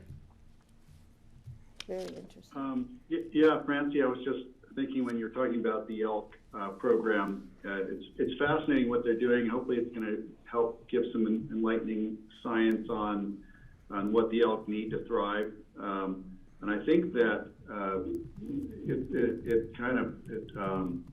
it suggests we look further at the Watershed Biodiversity Project that Tom Cardamone initiated with looking at the corridors and the migration routes of the large ungulates, whether it's the elk or the deer or the other wildlife through the valley, and how we should start looking at that when we're making decisions regarding property, trails, fences, overpasses, all those things. So it's fascinating work. I did have some people question that, that it must be really traumatic to be abducted that way as an elk, a pregnant elk to be abducted by guys in a helicopter, and you just hope that they're carrying a viable pregnancy at the end of this whole process. And I'm hoping that it just sounds so invasive. And that was the impression that I had too. I know they're professionals and they're doing it, the way it should be done, and I'm hoping it's certainly founded on science, but that was a concern I had. It just seems so. You talked about hazing an elk just by, if you're cross-country skiing near it and it has to run too much, are you going to deprive it of its nutrition and, cause a miscarriage? This just seems like, it's pretty amazing what they're doing there. So just a big question mark. Thanks. Yeah, I had the same impression, Greg. So I asked John, how many do they actually capture? It's 1%. So that made me feel a little better about it, that they really only capture 1% of the cows and of the herd. Steve? I had Charlotte forward one of the many letters that we've been getting about the ATVs up in Gunnison County around the Marble area. And some of you might have thought that was odd that I would send something that didn't have to do with Pitkin County, but I think that that issue on the traffic on the Lead King Loop and around the Marble area actually does affect us because we have open space land that we just recently acquired up on the Lead King Loop. Also, we're trying to get the wild and scenic designation for the Crystal River along that part of the river. And so I think it does pertain to us. And more, we don't have jurisdiction over the area, but I think I've been kind of just following it to try to come up with solutions. Hopefully we'll never have that kind of a problem here in our county, although we have had to some degree, but nothing like in Marble or in Lake City or different parts of the state where they're really overrun with four-wheelers during the summertime. So anyhow, I don't know if some of you have probably been getting emails also about that issue, and I don't know how much we want to follow it, or if we should have a staff person to be the one to kind of track the email traffic on that. What does everybody think? Well, I'll weigh in a little bit because, you know, at the invitation of the Gunnison County Commissioner, Gary Tenenbaum and I joined a stakeholder conversation related to the OHV use on that strip of County Road and the effects in Marble and along the Lead King Loop and everything. And the folks they had invited were electeds and land managers, and so that's why you know, it was appropriate for Gary to participate. And you know, the mayor of Marble, the Gunnison County Commissioner, the Public Works Director from Gunnison County, the town manager of Marble, Forest Service folks, CPW, we're all there, and you know, our role really was just to listen. I had reached out to the Gunnison County Commissioner that covers that area, Roland Mason, just to talk about sort of shared concerns, raise the water issues that we've had with Yule Creek and our interest in wild and scenic and stuff. And, you know, and acknowledge that a lot of the recreational demand probably comes either from or through Pitkin County, and that with our construction of the Crested Butte Trail, there could be more in the future. And, you know, we are happy to sort of listen and offer ideas of what we've done here in Pitkin County to address some of these issues, and then that if they saw a way for Pitkin to partner with part of their solutions, that we would be happy to have that conversation. And so that's been the effort, you know, or activity, I would say, up to this point, and this happened, gosh, 2 weeks ago. That meeting. So, you know, really my role was just to sort of, again, like, hey, we're here to offer our ideas that have worked and things we've done, and also just listen if you think that there's a role for us to play. So I'm happy for you to circulate any of the input that you've gotten. I haven't gotten any notes from that meeting yet, but when and if I do, I'll send those around. You know, it's unknown if that stakeholder group is going to continue to sort of meet. I think there is pressure on the electeds over there to figure something out. I don't know what direction they're going to take, but it's an active conversation for sure. Can I add something there? Yeah. Mm-hmm. Yeah, and I serve on the SVEPA board, and they're very involved, and obviously they feel really strongly about it and feel that the use of HOVs in that loop is very destructive to the water and actually to the plants too, the dust and everything. I mean, it's a pretty big problem. So I've been involved too through that way, and I was going to go to the last meeting, but then John Armstrong thought maybe a commissioner shouldn't be there at this point, and I don't know what that group was. I couldn't quite figure it out. Do you remember what that group was that was going to meet again? It was a smaller group. Anyway.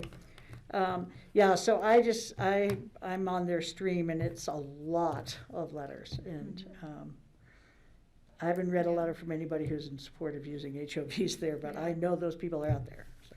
I mean, my hope, you know, would be that we're just cautious. You know, it's not our jurisdiction, and I think that our role to play is if they see a role for us to play, then we have that conversation. But, you know, right now, I think some of the interest that I've heard was perhaps modeling the Forest Service Protection Officer, you know, that we fund, Pickens County funds over on this side. Gunnison may consider funding it. And so they're talking with the Forest Service directly about that.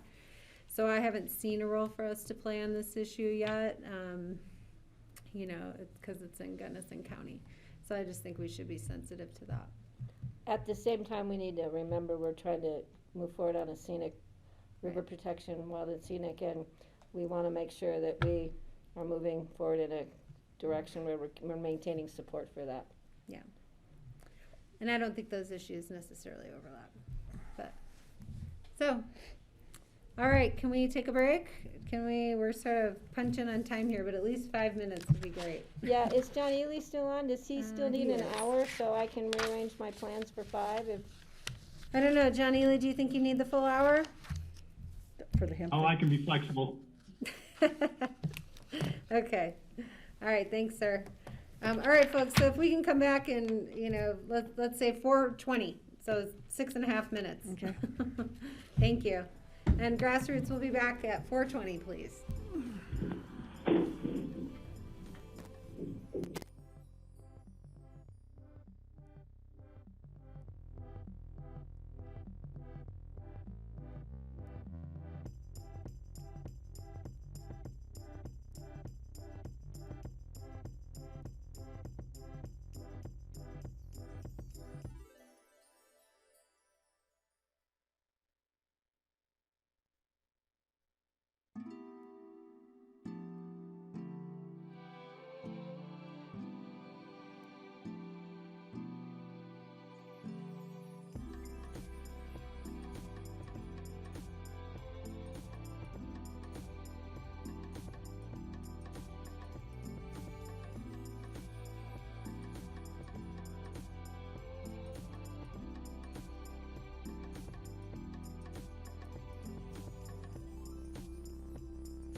Okay, welcome back everyone to the Pickens County Board of County Commissioners work session on Tuesday, March 9th.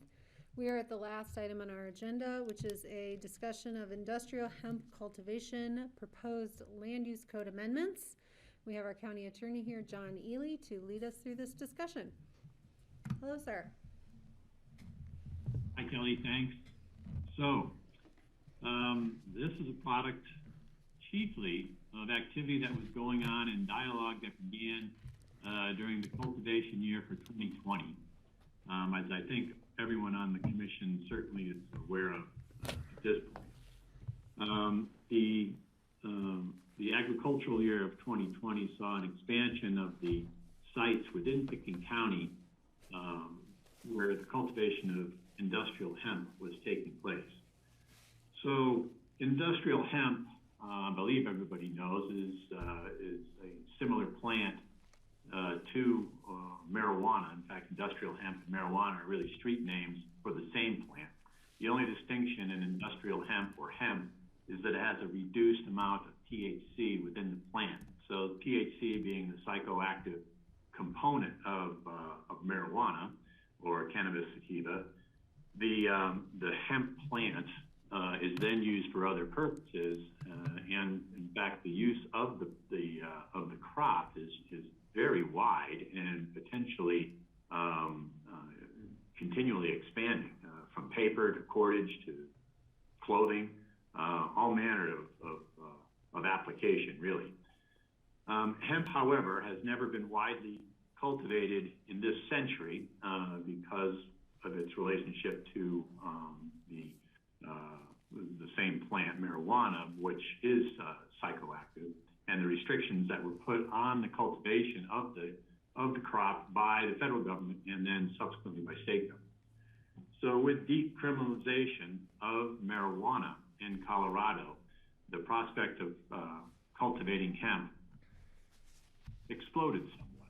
Typically, you see cultivation going on in the Front Range and then out into the Eastern Plains, but it does definitely occur up here in the mountains and towards our western border with Utah. So the impacts and the concerns with cultivation of hemp are very similar to the cultivation of marijuana. There is the exact same indicia of cultivation of hemp as there is with marijuana, particularly in regards to odor. So if you have an open field being cultivated with hemp, anybody around that field or driving past that field will undoubtedly know it. There are other concerns that have been discussed primarily during the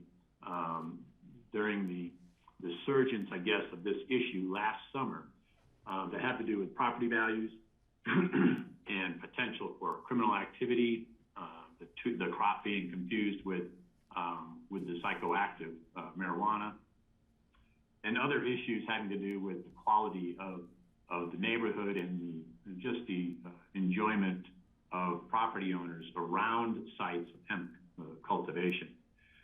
So during the summer last year, the county first engaged in what I would describe as the preferred outcome for dealing with cultivation of hemp, and that is to change state law. Right now, the way hemp is cultivated under state law is that the Colorado Department of Agriculture registers any site and the cultivators and the owner of any site that is involved in hemp production or cultivation. The registration process is very low-key, I guess I would describe it. The CDA is decidedly understaffed. They cannot get around to the various locations within the state to examine the individual properties that are coming in for consideration for registrations. And in fact, they don't even refer applications out to local citizens or surrounding property owners or even local jurisdictions, whether it's a municipality or a county. Typically speaking, the CDA relies upon representations of the cultivator in making their decision as to whether or not to issue a registration, and more times than not, significantly more times than not, a registration is afforded to a cultivator.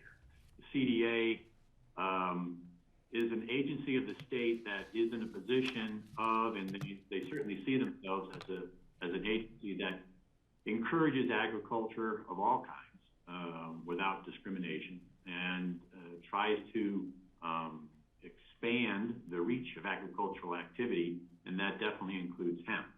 Unfortunately for some folks who are immediately adjacent to hemp cultivation, the CDA doesn't really recognize the fact that the cultivation of hemp is decidedly different than the cultivation of any other crop. In fact, under state law, it is the only crop that actually has to be registered. So that distinction alone, you would think would impart some kind of a deference or a consideration of local conditions prior to a registration being granted. However, the CDA, they view their mission from a point of view of trying to promote agriculture and agricultural activities, and that's just simply the orientation of the agency.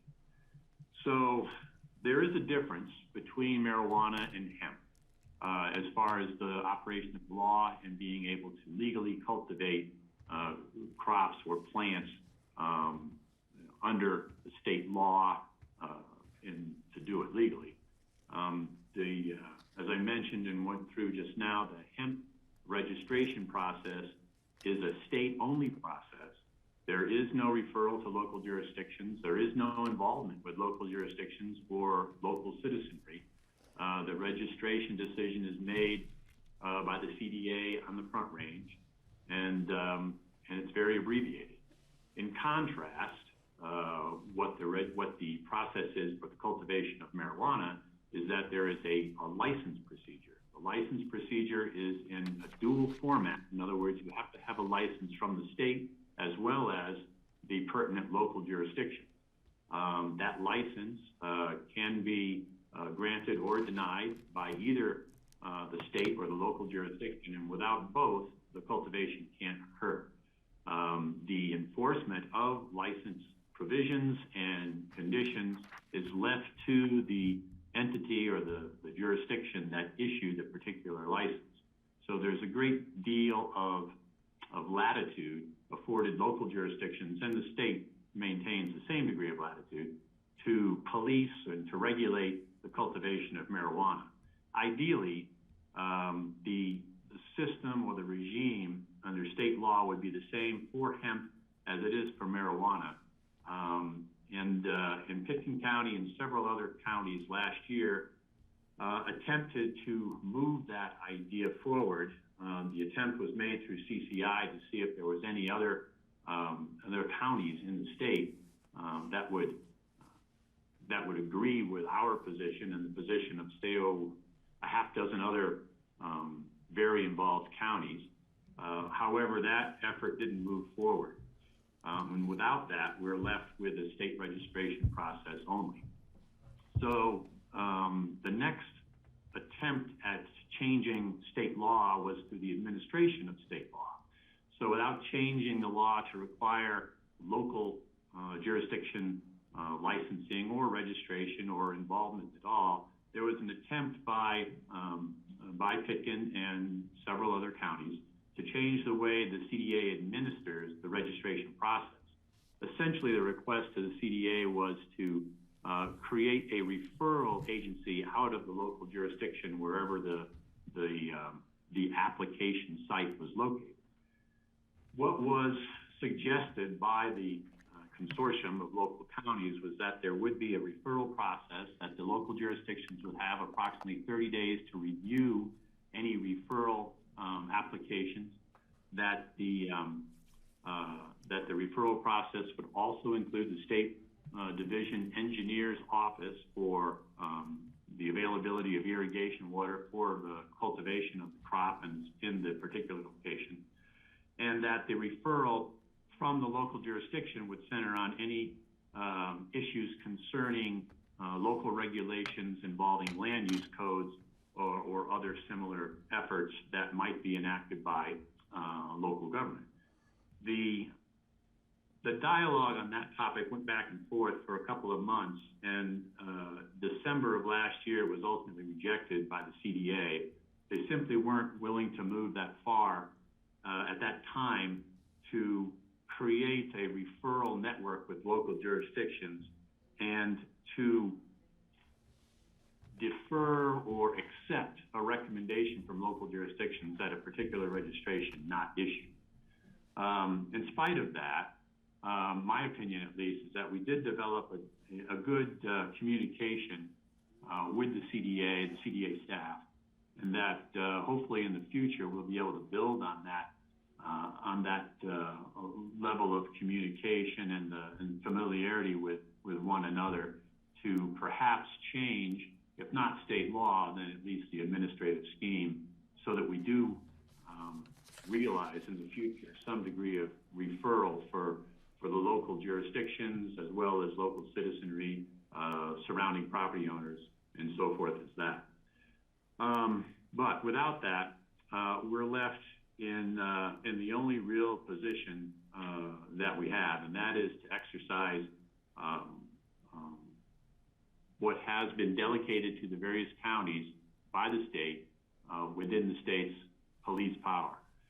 So the police power that is delegated to individual counties and municipalities, and counties in particular, is found in Title 30 in Article 15 and Article 11. In Article 15, there's a particular issue, a particular concern. In 2019, the state legislature enacted an amendment to that article, which reads that in addition to other powers, a Board of County Commissioners may charge a fee for a local license and adopt resolutions or ordinances to establish requirements on businesses engaged in the storage, extraction, processing, or manufacturing of industrial hemp. Now, the way that particular statutory amendment is worded, in the way that it lists particular aspects of the operation of producing a crop of hemp and then its ultimate utilization into a refined product, is interesting in that it excludes particularly cultivation. So under the law of Colorado and most states, to interpret that language is to recognize that when a statutory enumeration of particular abilities occurs and there is a particular omission, then that omission is determined to be intentional. So therefore, by what we can anticipate to be any judicial interpretation of that 2019 amendment to county police powers is that there is no county police power to deal with the cultivation of marijuana. That sets up the issue as to whether or not there is a particular preemption by the state, and that's been a concern of mine since last spring when the dialogue was initiated with the CDA. One of the things that was accomplished during all of our discussions with the CDA last year and going into this year was that they agreed to amend their application process. That amendment to their process is important because the application language recognizes, at least in the minds of the CDA, that there is no preemption by the state through the state agency, the CDA, in administering the regulations and rules for cultivation of hemp. That there is no preemption of local jurisdictions to act. So the language that was inserted in the application process for this year by decision of the CDA in February, just last month, was that the applicant is responsible for verifying regulations of any pertinent local jurisdiction where cultivation is anticipated or sought to occur. That the CDA will not confirm the extent of any local regulatory actions, and by extension leads that to the applicant themselves. The initial statement that is contained within the application, in other words, a statement or an affirmation that is initialed by the applicant above the applicant's signature, is that the applicant has verified and gained or verified with or gained approval from any applicable agencies or local jurisdictions that there is no legal impediment to the cultivation of hemp at the stated or applied for location. That particular amendment to the application, in my mind, is a clear representation from at least the CDA, as I said, that there is no preemption for local jurisdictions to act. So that puts us where we've ended up. The broadest expression of delegation of the state's police power to counties and local jurisdictions in general is in the realm of planning and land use regulation. The delegation of police power in that regard has consistently been interpreted by Colorado courts as being very broad and inclusive, almost to the extent of the inventiveness of the local jurisdiction when trying to determine appropriateness of zoning regulations or development codes. So we're left with the land use code, at least for the time being. And that the land use code is not the most perfect place to be. It means that the board, in determining actions, acts in a quasi-judicial manner, not an administrative one. That means that the board would entertain requests and adjudge those requests against a set of defined criteria to determine whether or not something is appropriate or inappropriate for a given location. And the exercise of that quasi-judicial authority in taking that action can be readily appealed and relatively easily for an applicant to seek judicial review.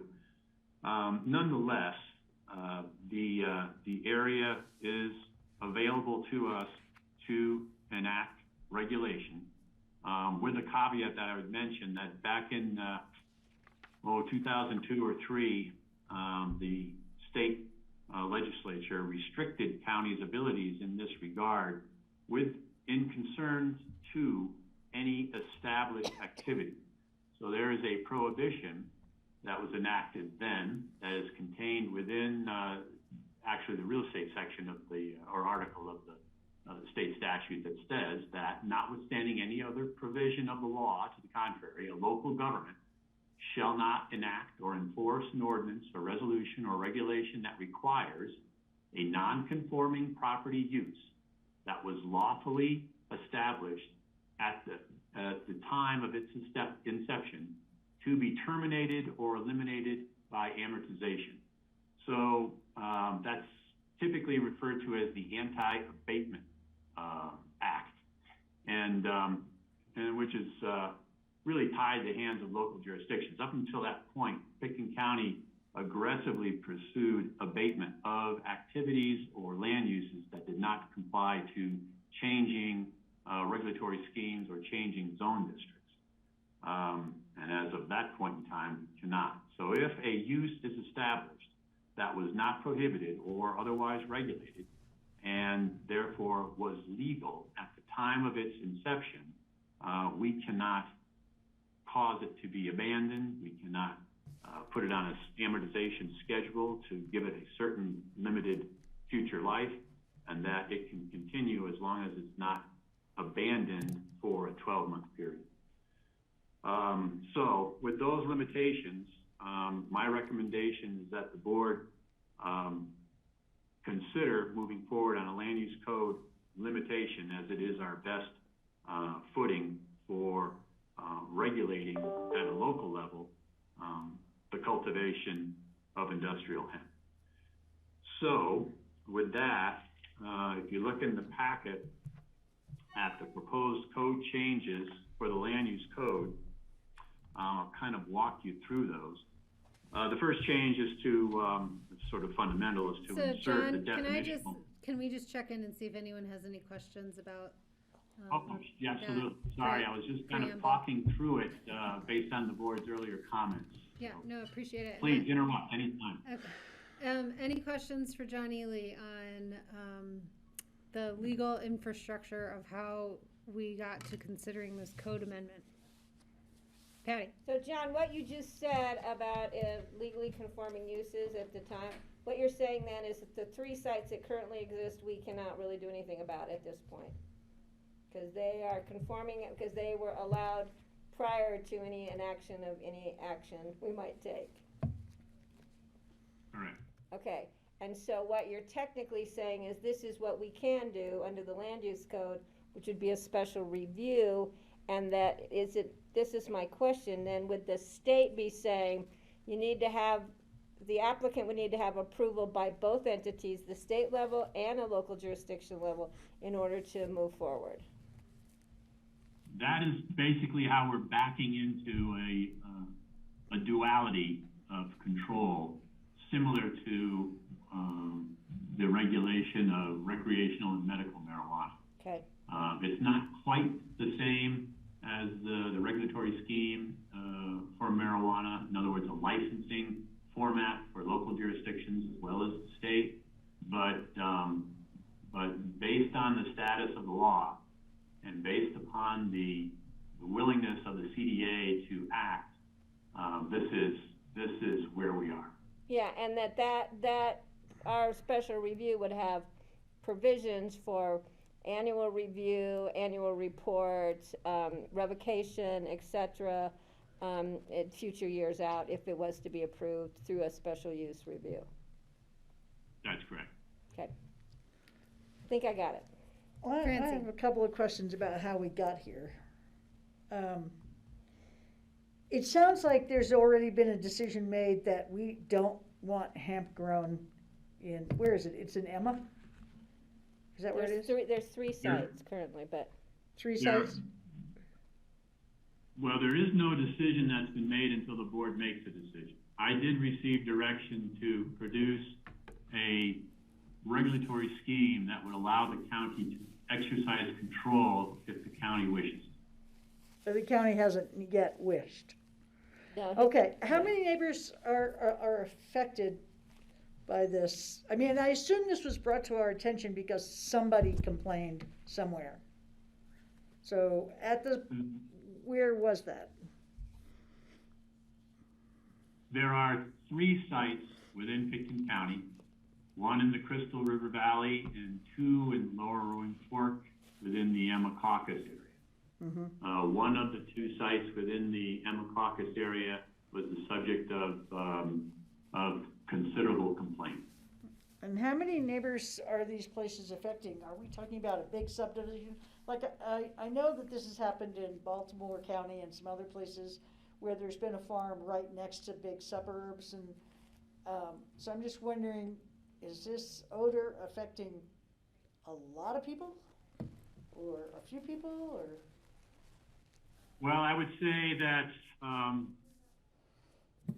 it would affect a lot of people, and the reason I'm saying that is because pursuant to the county regulations, I referred this potential code amendment out to the caucuses of the county and received immediate feedback from 2 of those caucuses, the 2 caucuses that I expected to get immediate feedback from. Quite frankly, I'm not sure if I'll get any other feedback to relate to the board. But the 2 caucuses that contacted me right away were Woody Creek and Emma, and both of those areas do not want to see any industrial hemp at all. And it's their recommendation at this point that the county assist them in that regard. So by virtue of the fact that those 2 caucuses have weighed in that way, I would say that the number of people that feel that they would be negatively impacted is quite large. And so, but they'd be okay with chickens or horses, or because they could be really smelly too. So I'm just wondering, you know, what we're doing here. I live right near 4 horses and I can't stand it, the odor of it. But I'm not going to tell those people they can't have horses. You know, I mean, that's the philosophical discussion. Yeah, but so if we have to make a decision. That's exactly why CCI didn't support it, because they didn't think any regulation on any agricultural activity was appropriate. Mm-hmm. And the problem is, though, is the one site that's being complained about, from what John just said, we can't go back on them. They can still, we can't stop their growth at this time because of state law, right, John? Unless we change the land use code, right? Unless circumstances change, I wouldn't, you know, what this Can't go does back. is puts us in, or what it would do is put us into a position of being able to regulate, based on, circumstances that could very well occur in the future. Without going forward, we would be in a position of, not being able to regulate. So you're correct in that we can't just move in immediately and shut down anybody who has been engaged in cultivation that was at its inception lawfully conducted. But it does put us in a position of being able to regulate well, any other property or any other use clarification. Involving cultivation of hemp anywhere in the county. By changing the land So, use if code. it's a decision of the board that you do not want to do that, then that's the decision of the board. Patty has a But John, question. what this allows us to do, it doesn't say we're not going to allow its use. It's gonna say they have to go through a special use process, and then we can determine whether their site location is appropriate or not appropriate. So but correct me if I'm wrong, John, by moving this forward right now, we're not saying no cultivation of hemp.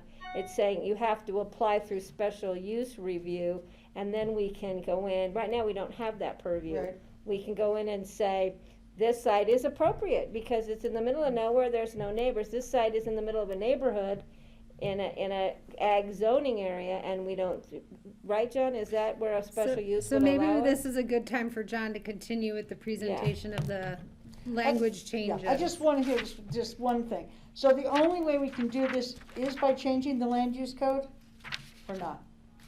Today, that's the only way to do it. Okay, thank you. That was easy, thank you. All right, so the proposed changes to the code begin with an insertion of a definitional section to define what it is we're talking about, industrial hemp.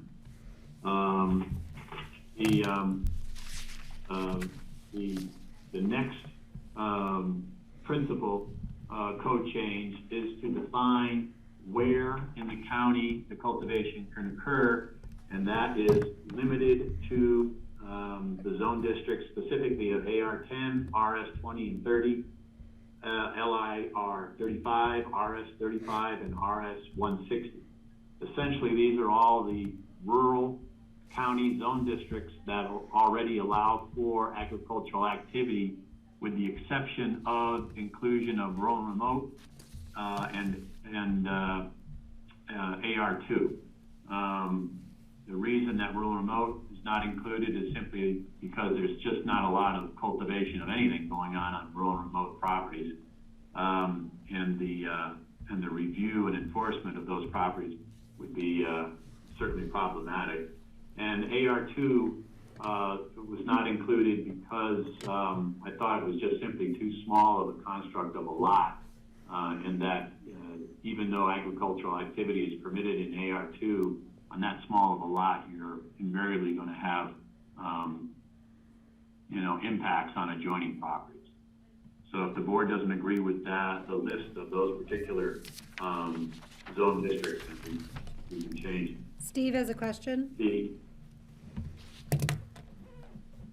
So John, there are irrigated arable acres that are zoned RS30, some on actually land that Molly and I own, some on the land we sold, I believe on Harvey's land. So it was land that back in the early 2000s was, because of land use considerations, some ag land was zoned rural and remote in order to pull TDRs off of them. And that did include some irrigated land which conceivably could be have hemp grown on it. I don't know if there are any other, that's just a unique situation. The county moved away from that model of rezoning land to rural and remote to pull TDRs off of. There are other mechanisms now that are used. So it was just for a short period of time that there was some land, that rural and remote land, that is actually ag land that could be used for this. I don't know if an exception could be made for that. I think it should be. I guess the alternative would be to change the zoning of that portion of those ranches back to RS30. Well, that would be an extra burden on the property owner for that circumstance. But that's a good catch, Steve. I forgot that was going on. In fact, that predates the more used mechanism of an open space master plan, such that if TDRs are in the consideration for preservation of agricultural properties, in addition to, say, a financial consideration, then what we have is simply the conveyance or the issuance of a TDR certificate without having to go through the machination of rezoning property to rural and remote. But that's a good catch. So if the board wants to reinsert rural and remote, we certainly can. The other change, as Patty mentioned, is that the use is a special review use, which means the BOCC has a final approval role, an exclusive review through the BOCC and not through the P&Z or through staff or hearing officer. The availability of the special review is limited not only to the zone districts selected, plus if the board wants to add in rural and remote, but also to only properties that are conforming in size. That has led to issues in Emma, where there are quite a few non-conforming size parcels. So even if you're in an RS20, RS30, AR10 zoned area, there's a good chance that you don't have 30, 20, or 10 acres respectively in those zone districts. So the way that the code amendments are drafted is that the use would not be available through the special review process or any process if the property involved is not conforming to the underlying zone district. So in addition to that, there are 3 sections of additional amendments that deal with the administration, the application process, and the criteria for evaluating the special review request. As Patty mentioned earlier also, the board may issue a special review approval in a variable term. In other words, for a number of years or only one singular year, the board can require annual reviews or not, depending on the board's impression or determination of the appropriateness of the property for that type of continual supervision or review. There is an enforcement provision that provides for notice to the property owner or cultivator and an ability to respond, and then penalties associated with any violations that lead up to revocation of the special review approval. The process requires ownership disclosure of the property involved, and if it's not the same as the cultivator, then permission from the owner, a site plan of the property to show where the cultivation on the property will take place, a list of the employees associated with the cultivation, an estimate of vehicular trips for the periods of cultivation and then also for harvest, a demonstration of adequate water supply and the source of that water, a disposal plan for any wastewater or slash or agricultural products, parts of the plant that aren't being used, plus any other additional information that the board or staff might feel is relevant or important in the assistance of a determination of a special review request. Additionally, to the criteria already enumerated in the land use code for special reviews, we will have consideration of the size of the property, the setbacks of the cultivation of the crop from adjoining properties, its visibility, the crop's visibility from adjoining properties or rights of way, the proximity of the cultivation area to residential or potential residential areas, the methods of cultivation and harvest to be employed, and then general property characteristics having to do with, well, anything that the board feels is important or uniquely pertinent concerning a particular property. And then also the degree to which the cultivation activity may be detrimental to the community character of the immediate neighborhood where the site is located. So that is a rough outline of the code amendments that are proposed. Any questions? Oh, yeah. Greg, and then Francie. Don't forget, this comes back You to know, us tomorrow for discussion too, so. Looking at the list here, I've been, it might not apply so much to hemp production because I'm not sure it's as energy intensive as marijuana production, as they're trying to create the most potent, cannabis. Energy inputs is an interesting thing to contemplate, and I don't know enough about it to know if it makes sense for hemp production. But going forward, it might be something we look at. Energy inputs and carbon footprint. If there's a way to incorporate that, I would love to discuss it. I know we have incorporated that for our review of licensing of marijuana, typically because marijuana, with very few exceptions, in this particular climate and elevation, is grown inside. So it's a year-round crop that is,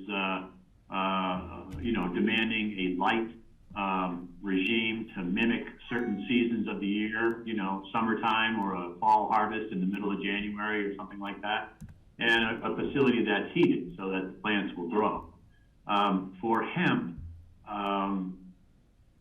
quite frankly, I'm unaware from all the discussions I've participated in of anybody growing hemp in an indoor environment or a greenhouse environment. It's all outdoor. And so the energy consumption for the cultivation really isn't so much of a factor, apart from the use of vehicles, whether the vehicles are being employed to just get people to the site to work on the crop, in its cultivation or ultimately in the harvest, or any expenditure of energy to operate an irrigation system, if it's not a simple flood irrigation system. So that seems to be, as I understand it, I understand it to be the same way now, but I never would have anticipated a pot farm being as high-tech as it is even 5 or 10 years ago. The evolution of that cultivation has been remarkable.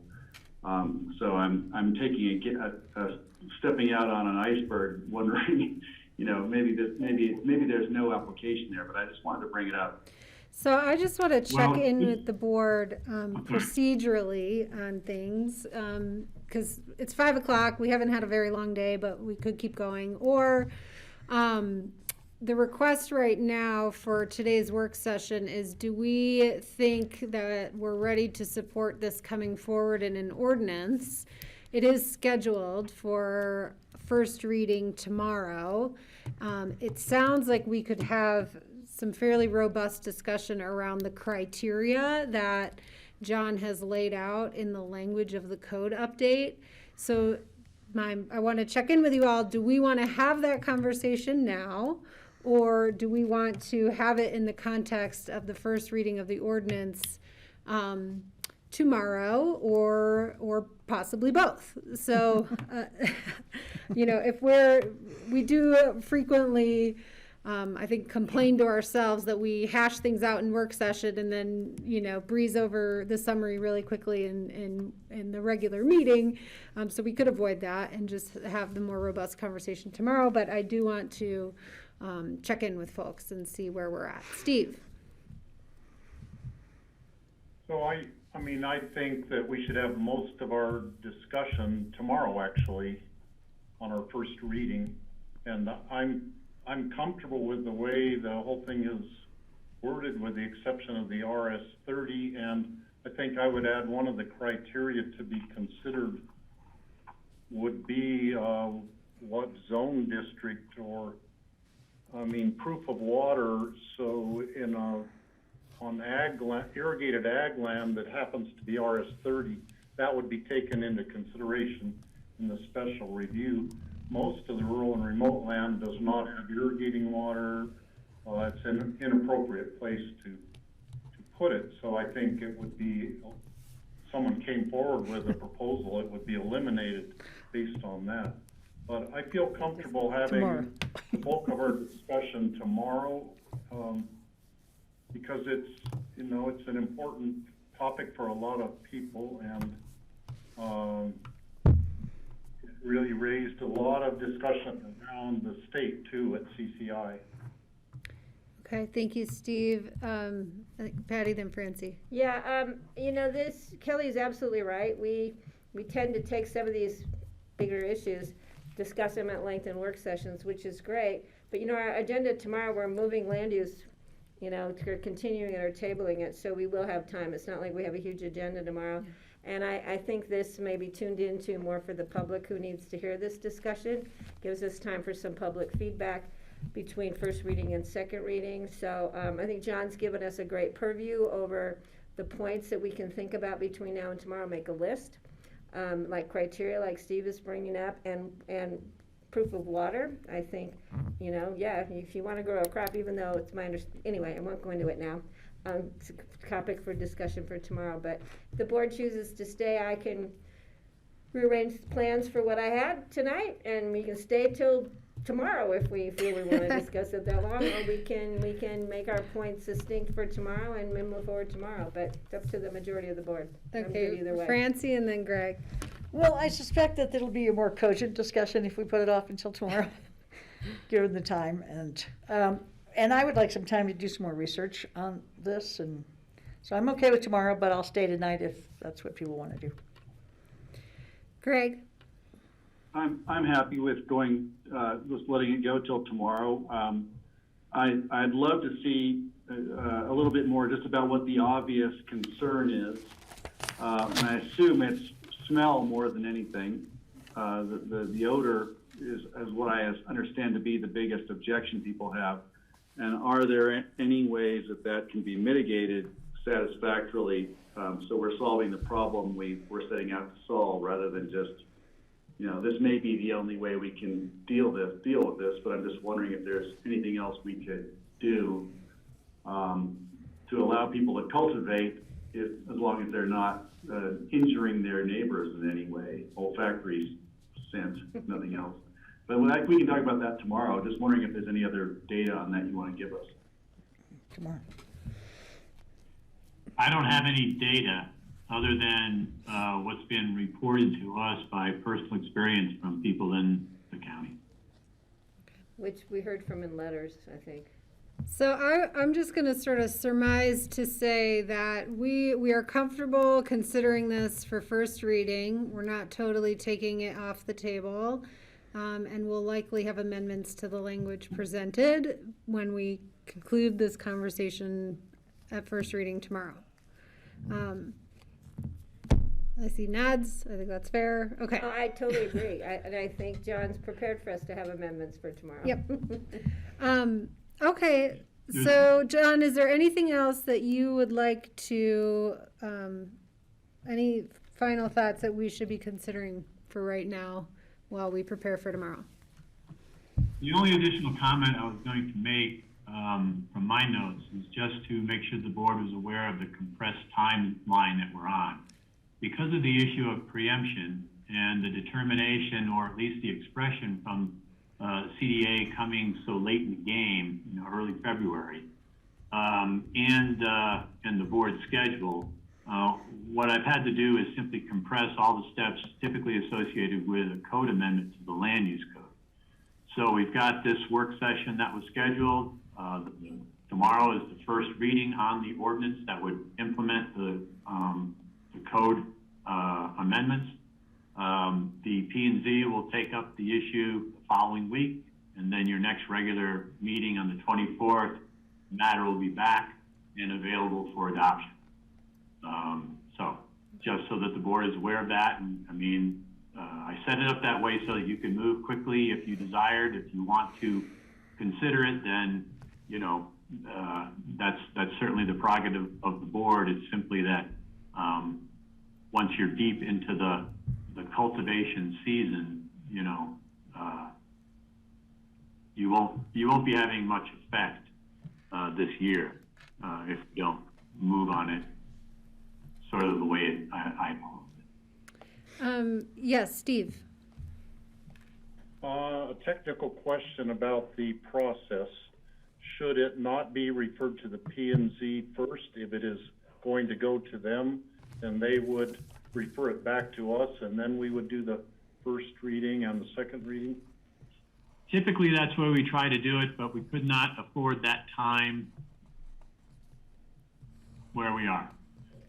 Legally, the process is complied with as long as the board does not take a final action until the matter has been referred to the P&Z.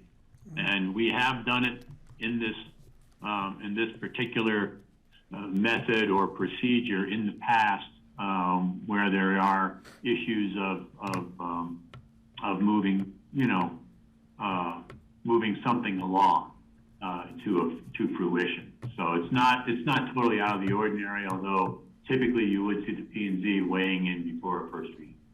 Okay, and I would agree, because of the time of the year and when the growing season is, we need to move quickly on this. So I'm happy we're doing it as quickly as we can. Okay, and I would just say, if it sounds like you received some caucus comments, so sometime probably for the P&Z packet and then our second reading packet to include those would be helpful. Any other final thoughts on this topic, which Start we making will our list. revisit in a more arrested fashion tomorrow? Perfect. Okay. Thank you. Thank you, John. We'll talk about this more tomorrow. We have a pretty short meeting, so there'll be plenty of time for this. And anything else for the good of the order?